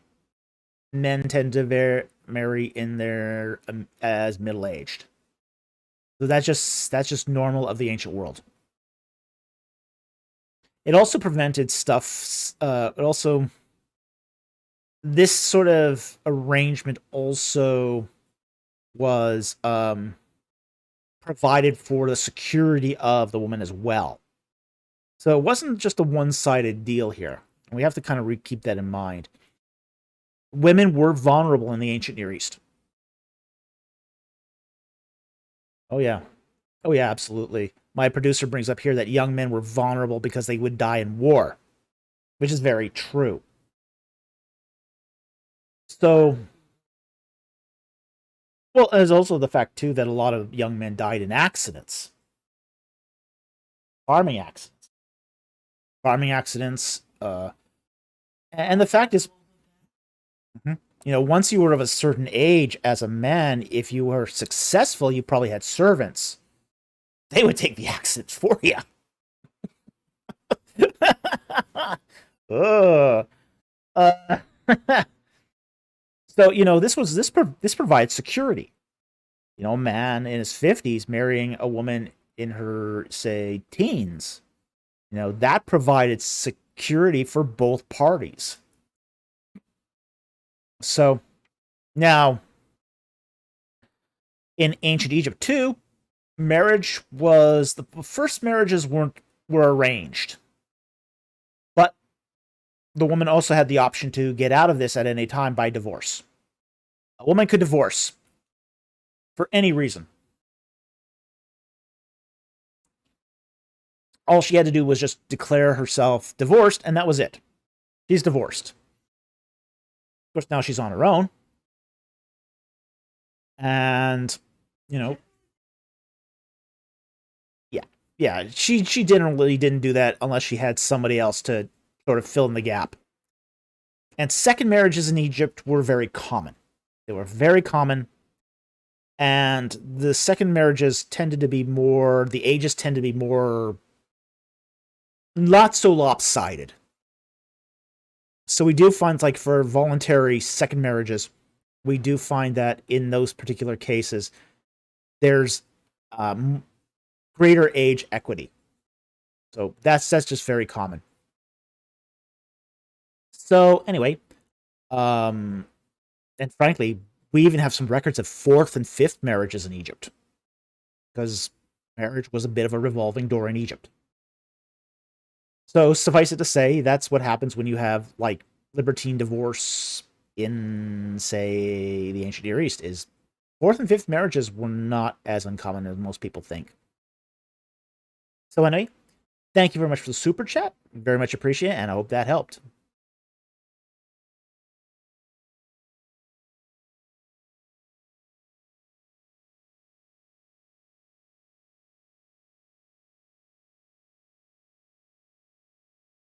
Okay. The next super chat here is from BC for $2 Australian. Was the Israelite camp shaped like a crucifix? Probably not. It would be probably more done in a concentric manner. You'd have the tabernacle in the center, which makes sense because of the ritual version, the way the ritual of the tabernacle worked. And you'd have the camping parties on the outskirts. So it probably was not shaped like a crucifix. It was probably more shaped similar to, say, the breastplate of the high priest, where you had, say, three camps of tribes, and four ranks of three camps. So it's probably more like what it was shaped. But it was probably not shaped as a crucifix. It wouldn't even make sense for them to shape it like a crucifix. They wouldn't even know to shape it like a crucifix. So it's kind of anachronistic to suggest that. So anyway, thank you very much for the super chat. Very much appreciated, and I hope that helped.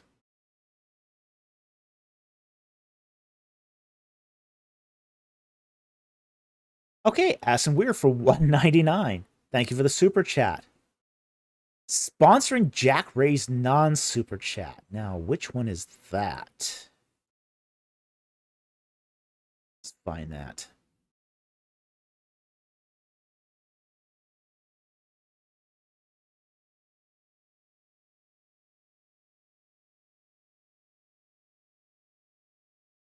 Let's see, where is that?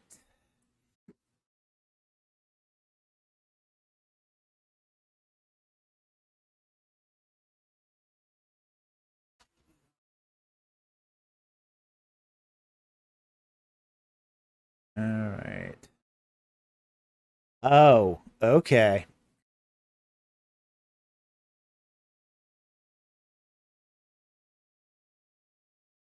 Okay. Jack Ray found this. Who would you say is ABR's number one enemy?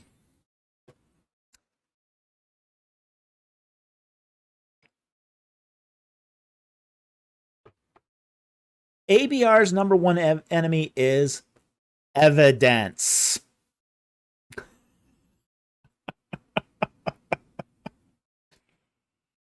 ABR is at war against evidence. They don't like evidence.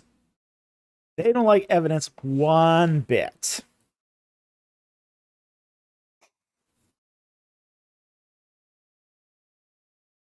Yeah. Oh, that's a what, but not a who. Evidence personified?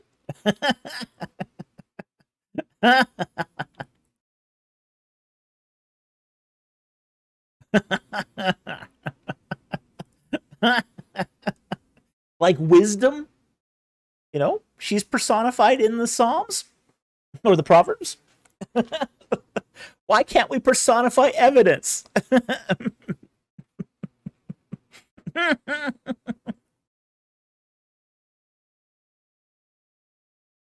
Mr. Evidentious?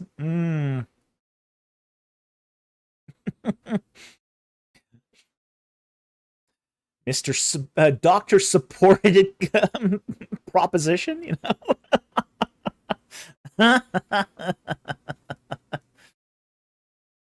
Yeah. So yeah, they just don't like evidence. So we find a consistent pattern at ABR where they have to kind of twist the facts, twist the evidence to make it fit. And that's going to lead to problems. You know, this is one of the reasons why they've earned the reputation they have. You know, a reputation where they will change the facts to fit the theory. So, you know, this is not uncommon for them. Just not uncommon. So, they don't like, I mean, let's face it though.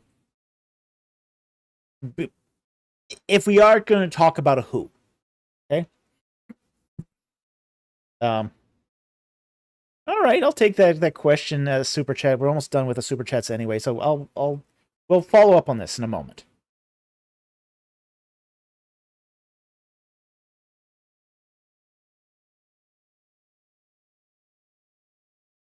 All right, BC for $5 Australian. Thank you very much for the super chat. Would the supplementation of Isaiah have been in place by the time of Jesus? Almost certainly, yes. He never seemed to suggest any issues with the Old Testament canon. He wouldn't. The supplementation would have been considered inspired by the time of Jesus, and as such, it would not have been an issue for Jesus, and it would not have been an issue for most of the Israelite readers. So, supplementation is not considered to be the same as, say, a gloss. Supplementation, as far as inerrancy is concerned, is part of inspired canon. So supplementation's okay. Glosses, that can be problematic. So, because you're adding to an existing text, with a gloss, you're inserting an interpretation into a text. With a supplementation, you're augmenting a text with more text. So that's how they would sort of divide it here. Okay. So anyway, thank you very much for the super chat. Hope that helps. Now we are getting close to the end of the night here, so I'm not going to be taking many more of these, but I think we're at the end of the super chats with this one. Oh, no, not quite. Okay. BC for $5 Australian. Thank you for the super chat. John 20:16. Why does John point out Mary's use of Aramaic? Is he writing to a non-Israelite audience? Maybe she didn't usually speak Aramaic. Okay. Pull that up here. John 20, verse 16. Okay. Jesus said to her, "Woman, why are you weeping? Whom are you seeking?" Supposing him to be the gardener, she said to him, "Sir, if you have carried him away, tell me where have you laid him, and I will take him away." Jesus said to her, "Mary." She turned and said to him in Hebrew, okay. Now we got to be careful here. The Greek here is ebriathsti, okay? And that can either mean Hebrew or Aramaic, okay? So this is a Greek word that does double duty. Rabboni, which means teacher, okay? So that's the text. The question here, why does John point out Mary's use of Aramaic? Okay. Because there's more here. There's a meaning wrapped up in this. Now, John's writing to both Israelites and Greeks. Got a double audience here. So he's having to do some cultural interpretation here. Now, Rabboni is a loaded term. It means both my teacher and my Lord. Okay? So, my great one. Okay? So, if you're a Hebrew speaker or an Aramaic speaker, this has a very different meaning to you than it would to just a Greek speaker. So, John's being very careful here to include the original language of what Mary said to basically show his Hebrew and Aramaic speaking audience that, okay, she's recognizing Jesus as just more than her son. There's a recognition here that's more than her son, but as her teacher and Lord. Okay? So that's what he's doing here. It's not that she didn't usually speak Aramaic. She did usually speak Aramaic. So she would have known this well. But what she said in Aramaic has some additional meaning that you just would not get in the text if it had just been written out in Greek. So there's nuance here that's added by including the original language. So that's why John has chosen to point this out and point out this is Aramaic so that it wouldn't throw his Greek speakers. His Hebrew speakers would pick it up immediately. His Greek speakers wouldn't. So that's why he needed to do this, because he's writing to two audiences. Right? So anyway, I hope that helps. Thank you very much for the super chat. Very much appreciate that. Okay.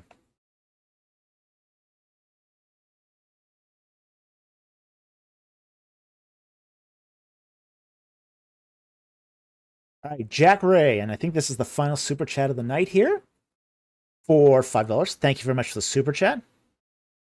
What human person that currently breathes oxygen do you think is ABR's number one enemy?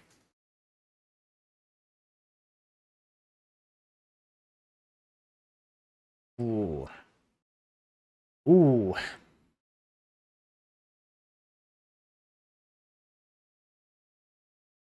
BC, Jack Ray, the correct answer is themselves. Well, that's their real enemy. But if you ask someone at ABR, I know who they would answer. I know who they would answer. Kenneth Kitchen.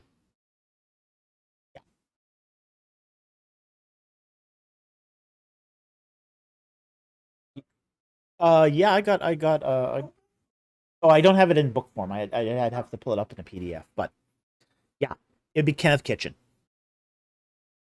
He would be their enemy number one. I would be enemy number two, and James Hoffmeyer would probably be enemy number three.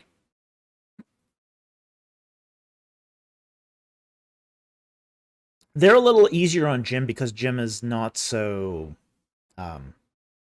forthright, and a lot of what he says is useful to them.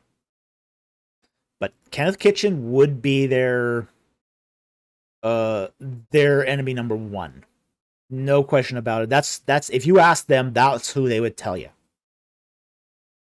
Okay? So, you got the answer.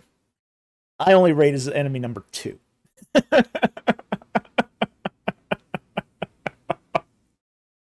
And I only rate as enemy number two because I keep embarrassing them. That's the reason. That's the reason I'm number two. Is because I keep publicly embarrassing them. And frankly, they should be embarrassed. Because they keep saying silly, stupid things. Okay? So, that's... Yeah. Yeah. Well, that's right. I mean, I name names and I support what I say with evidence. You know, and it bothers them. It really bothers them that they don't have good answers for a lot of this evidence. They just don't have good answers. So, you know, that's one of the reasons why they call me, they've called me repeatedly worse than Satan. Worse than an atheist. Sorry, worse than an atheist. The Satan affectation comes from the wrong writers. But they have frequently called me worse than an atheist. Yeah.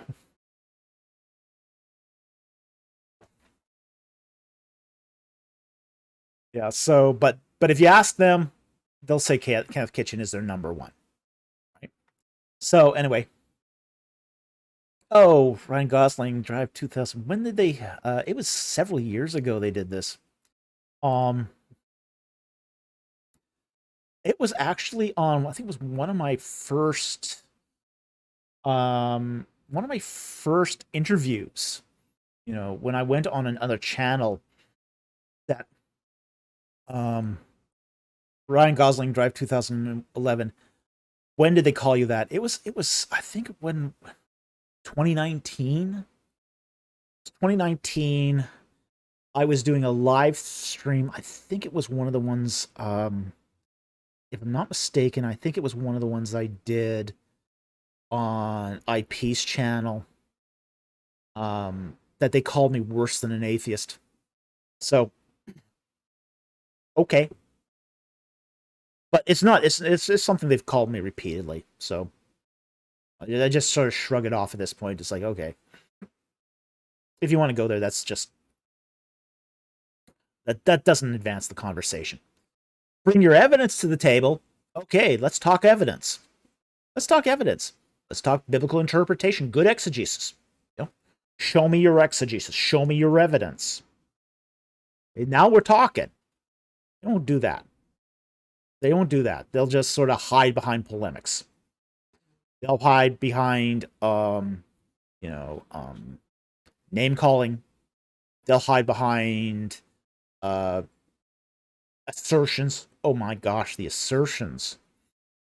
Assertions never end. It's just... it's like, okay. Yeah, you're trying to make a case here, and then your thing is, well, I believe this. That's the interpretation I hold. Wait a minute. You're trying to prove something here. You're trying to prove a specific point of view. You need to show that that point of view has warrant. If you're not showing that your point of view has warrant, is that point of view of any value? Is it better than any other point of view? You need to show warrant for your case. This is basic stuff. Basic stuff, but they just would rather do hit pieces and, do sneaky stuff behind the scenes. And I've had that. I've had this issue with them, where I'd do a debate with them and then they scrubbed the debate. Didn't like the way it went, so they deleted it and all references to it. Oh yeah, everyone would love to see the video from the one at ETS.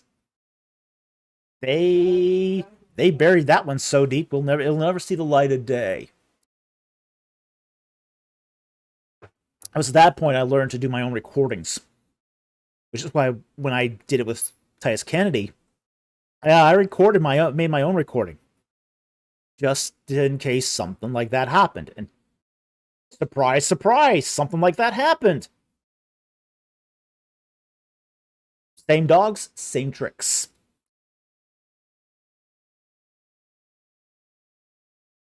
So, anyway. Thank you very much. Okay. Let's, this is the last super chat here, and then we'll take a couple of non-super chats, and then we'll call it a night, because it's after midnight. Okay, Lego David. For 10 Romanian, thank you very much for the super chat. Thoughts on the Armstrong Institute of Archaeology? Okay. It's an extension of Armstrongism, which is I forget, what's it called now? Church of... There was a name for it. Now, I remember the name of that church at the moment.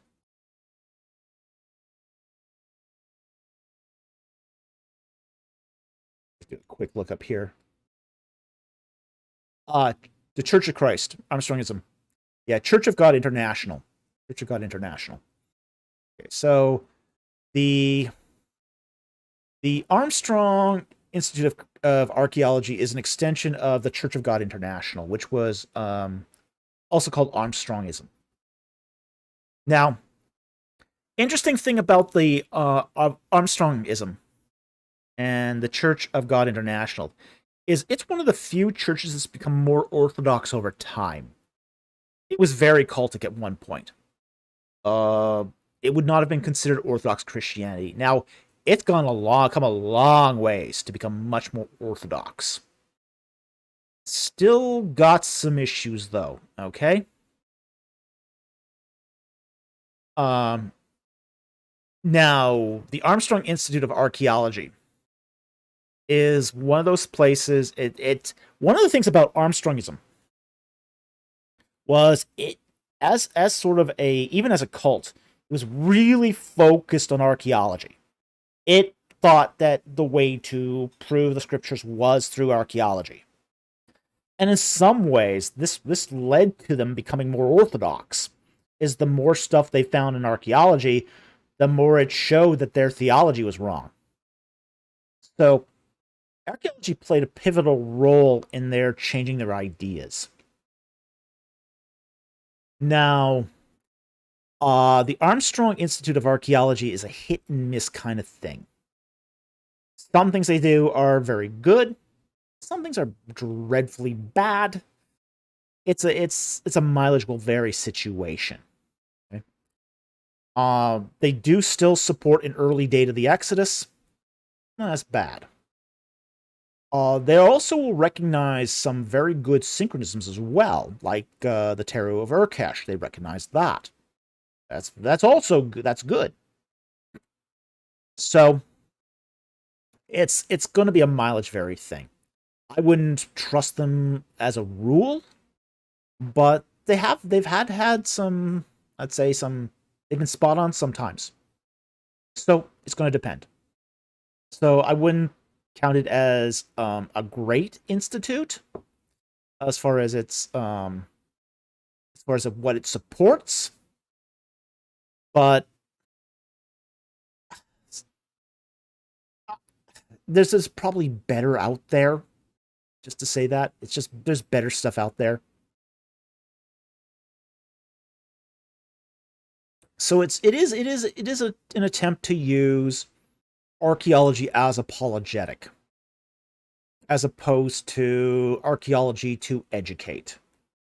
That's probably where I'll draw the line there. Archaeology as apologetic, I think, has some issues. It doesn't really tell you the full picture, but archaeology to educate is very helpful. And I think Armstrong Institute is still sort of fumbling with what should archaeology mean to the church as a whole, and in particular, their Church of God International.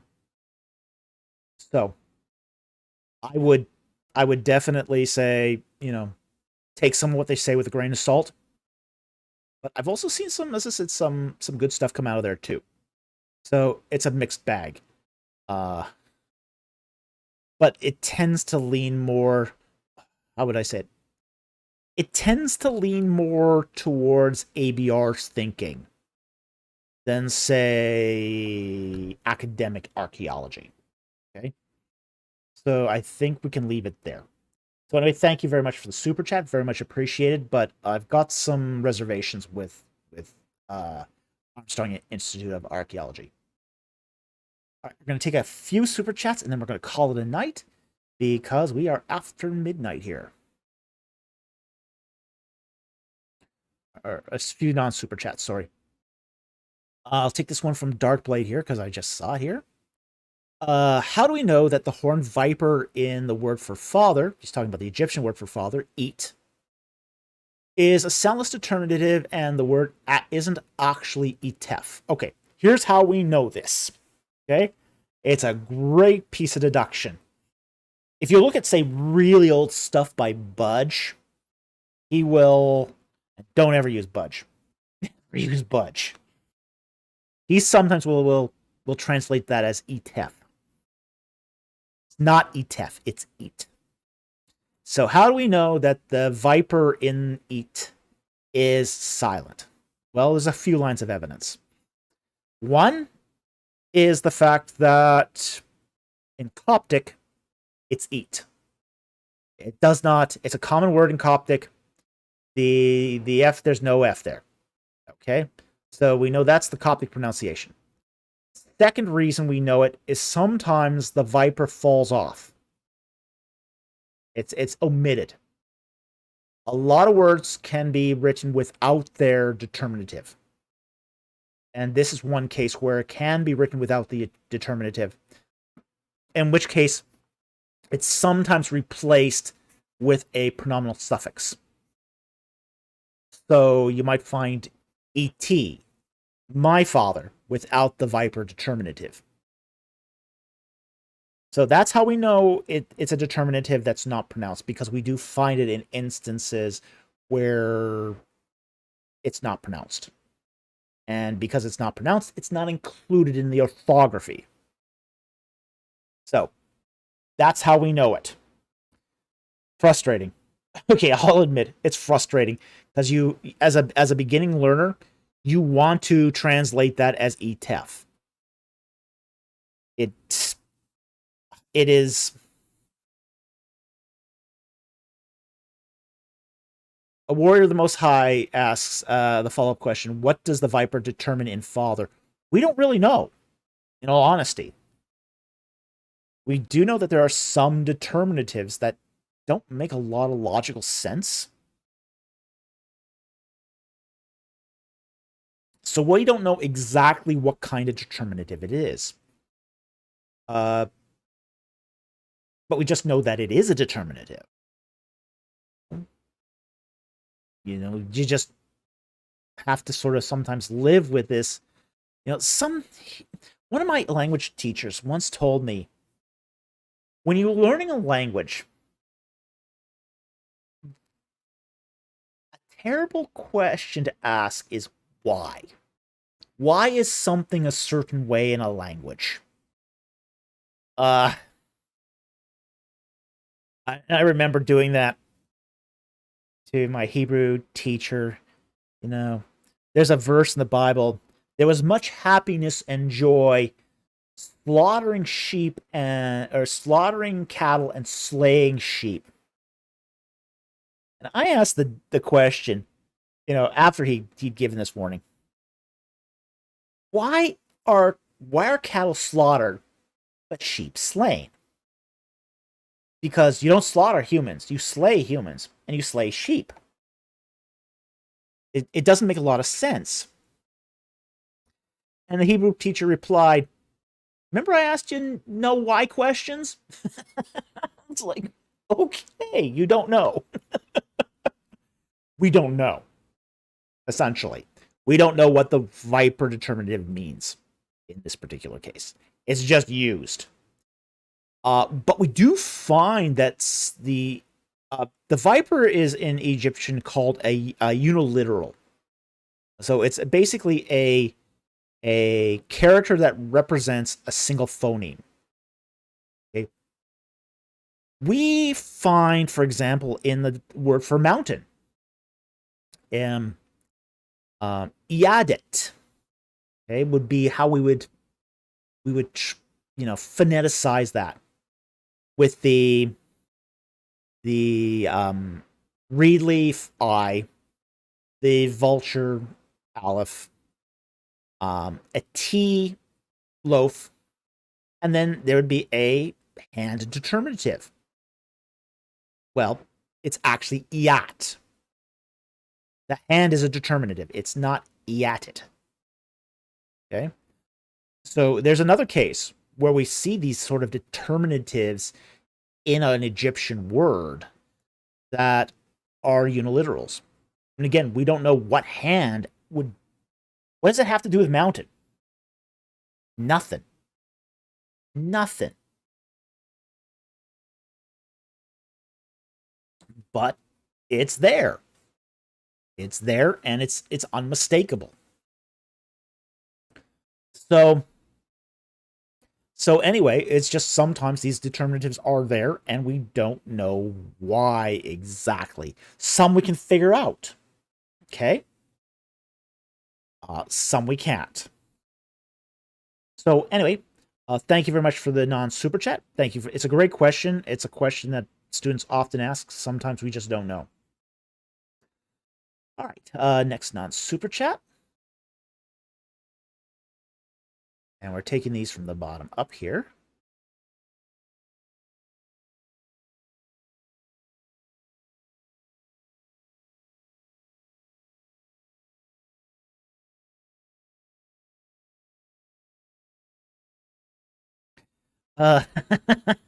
Take this one from Andrew Graham.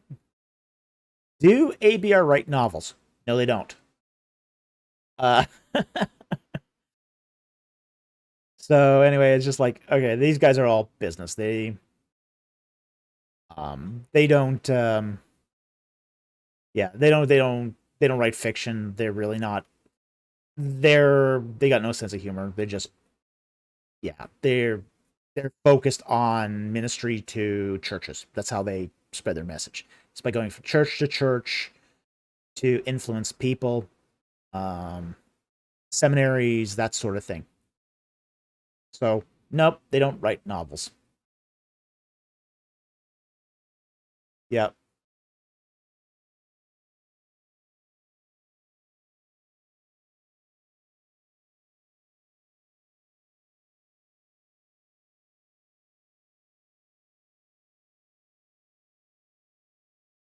$8.57, okay.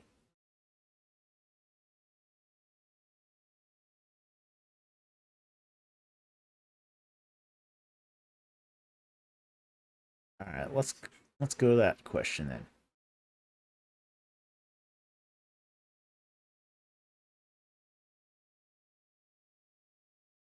$8.57. That's going to take me a little while to get there here. So, what? All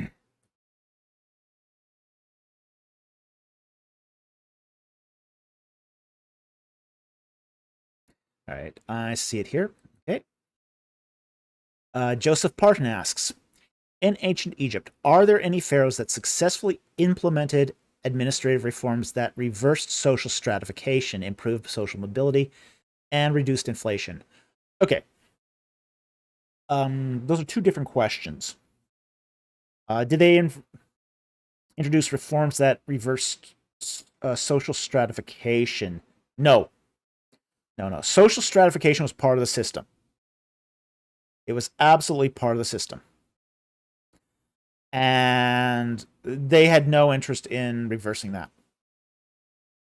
So there was no, everyone accepted it as part of the system. So there was no reforms to reverse social stratification. In fact, if anything, they kept it going. Even into the Islamic period, they were still doing social stratification.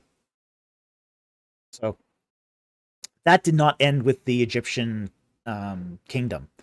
It really stretched almost into modern times. Okay. The second thing, reduced inflation. They only had one strategy for reducing inflation, which was a hegemony, extraction of tribute. That's the only way they could reduce inflation, was to have control over the satellite nations and basically extract tribute to bring raw goods, raw supplies, and finished goods too, back to Egypt. So this is one of the reasons why a barter economy can be very vulnerable to inflation, because you don't have a fiat currency. You don't have a currency. Now, in say non-barter economies, the way inflation normally works is governments print more currency. And this is actually something that I think would be very interesting to see more economists look at, was how inflation worked in ancient Egypt. Wolfgang Helck did some work on this, and so did Jan Janssen. He also did some work on this, where they charted the state of inflation, and you could see it rise in basically the cost of goods. Helck did some really great work on this.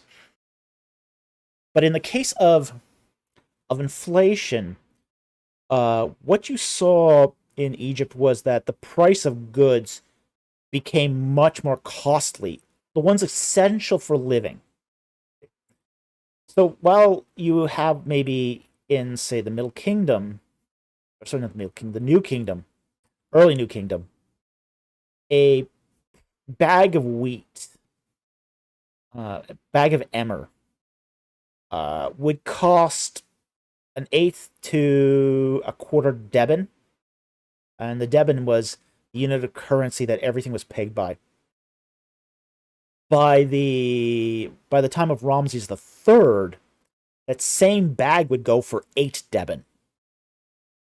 So you had a basically a 5 to 10 times inflation of native goods.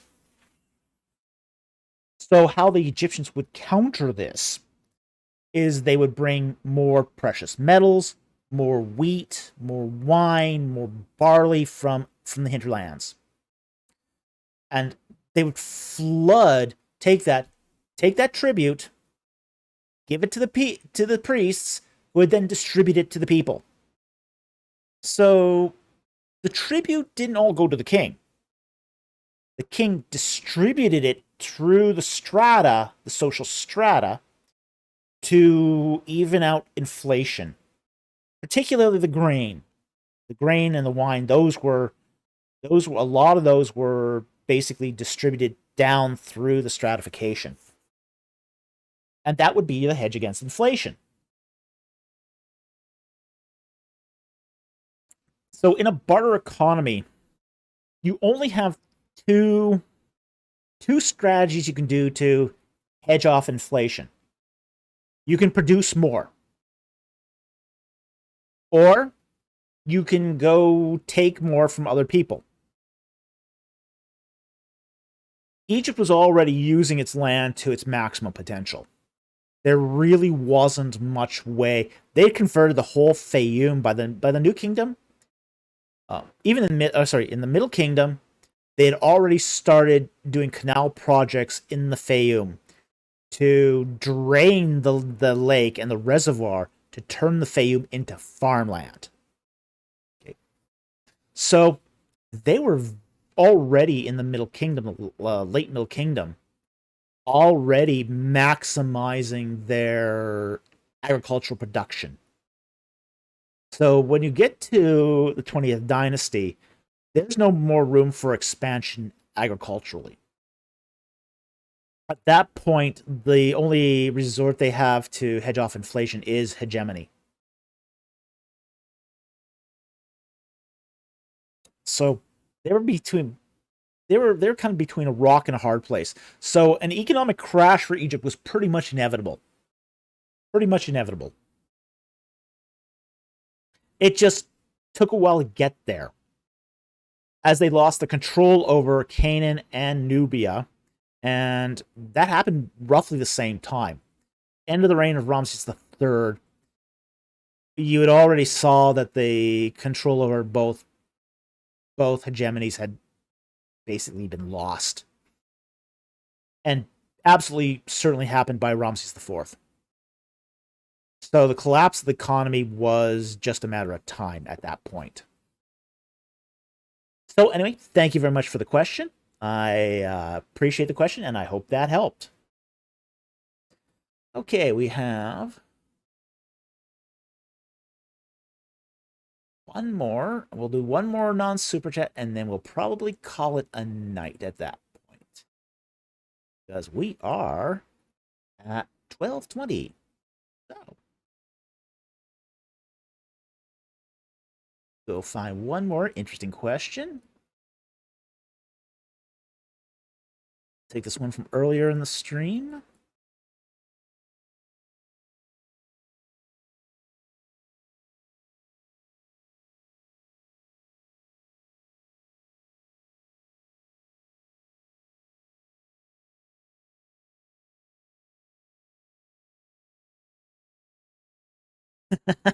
VC, where does the time go?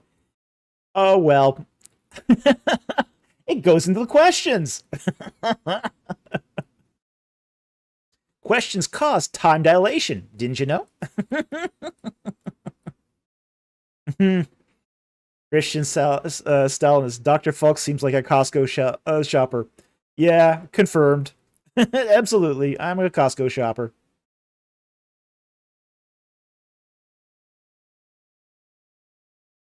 All right, let's see.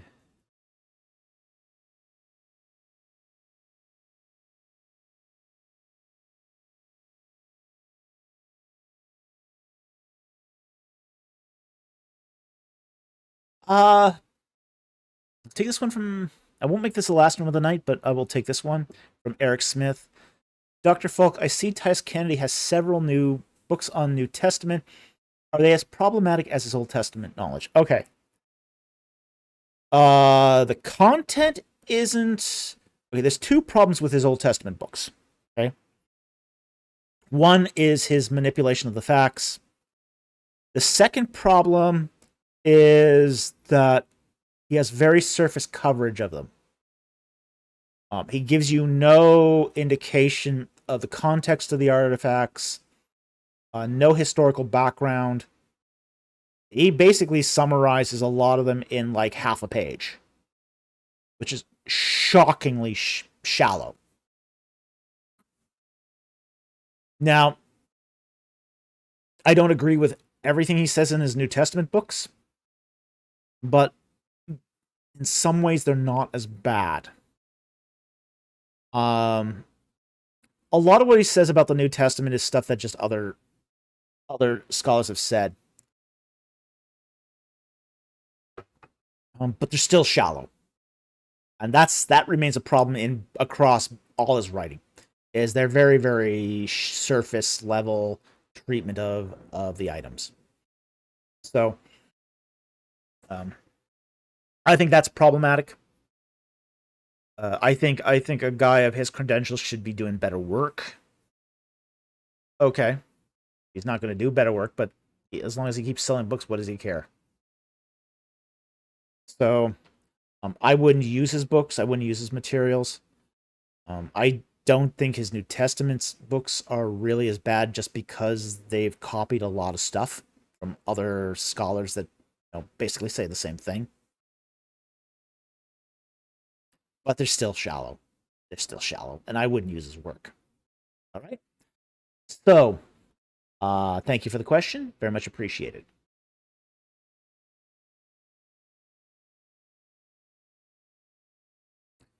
I'll take one more non-super chat, and then we're going to call it a night.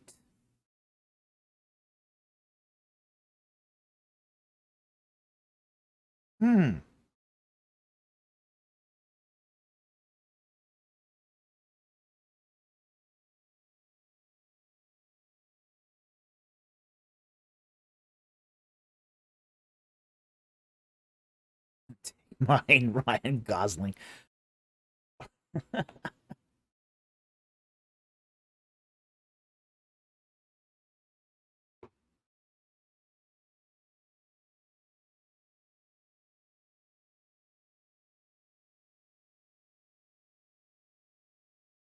I'm going to take one that interests me.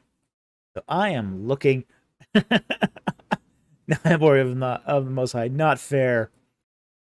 Hey, life's not fair.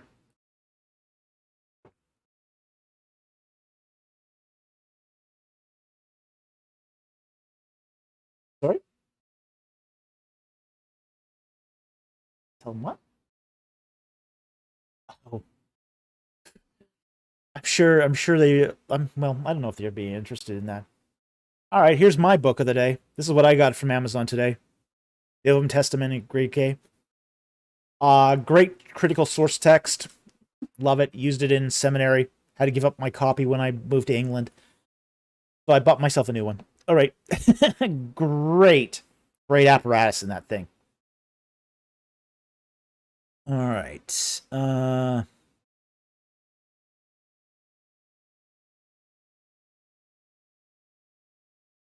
I will take one of the ones here from Let Me Explain here. Let's just pick one here.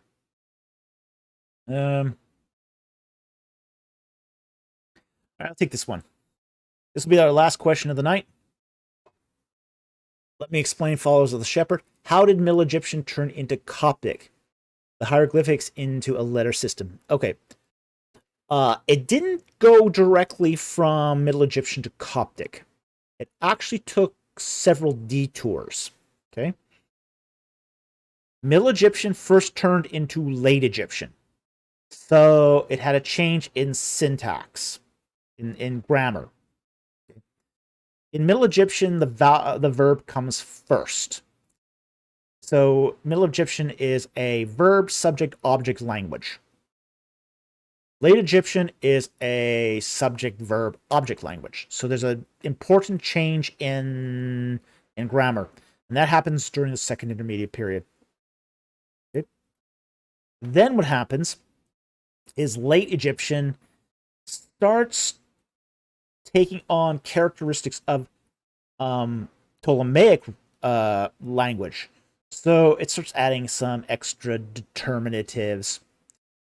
You could even say Ptolemaic Egyptian becomes kind of alphabet soup. But what happens, the critical change is when Egypt is conquered by Alexander the Great. They're still going to use Coptic as a spoken language, but now it has to be read by people who are native Greek speakers. So what they do at the beginning of the Ptolemaic period is they take the Greek alphabet. They recognize that the Egyptian language has more phonemes than Greek. Okay? So they basically take the Greek language and invent 6 additional letters that represent phonemes not already represented by Greek. And combined, the Greek alphabet plus the 6 additional letters, you get the Coptic alphabet. And using that Coptic alphabet, you could represent almost any word in Egyptian. So that's how Late Egyptian turned into Coptic. It's essentially a Late Egyptian grammar, added some Greek words. About 10% of Coptic is Greek. 90% of it is Egyptian vocabulary. And then just used an Egyptian alphabet, a Greek alphabet, which has been supplemented with 6 additional characters. That's how you arrive at Coptic. So, anyway, I hope that helped. Thank you for the question. And that is going to be the last non-super chat for the night. And since we have no more super chats, we're also going to call this a night in general. So we've been going for 4.5 hours. It's time for me to go to bed. So with that said, I want to thank everyone who turned out tonight. It was another great live stream, as these always are. Thank you very much for both our super chatters who support this channel and our donors who basically keep food on our table and are helping us work towards our goal of going full time. And again, this is our goal, to eventually make it to do full-time work on YouTube. And we are definitely making progress towards that. We also want to thank our Patreon supporters and our membership supporters. We also want to thank our listeners, our new listeners on Spotify. So these live streams are now being shown on Spotify as podcasts. So for those of you who have limited bandwidth and want to listen to us at work, you can do so. Thank you very much. And finally, also want to thank our regular subscribers who basically support our channel through viewing our content. You know, views are important. Views are very, very important. Without views, channels languish. I was listening to one full time. Yep. Without views, that's where we get our ad revenue. That's where we also get our, traction with the YouTube algorithm. So when you hit like, when you give a comment, when you view the videos, that helps the channel. We also want to thank people who take the URLs of our content and put them on other social media, because that introduces our content to new subscribers. So if you haven't done so already, we also would encourage you to hit that subscribe button so you don't miss any of our content. With that said, thank you very much for watching tonight. We hope you enjoyed the live stream, and we will see you next time on Ancient Egypt and the Bible. Good night, everyone.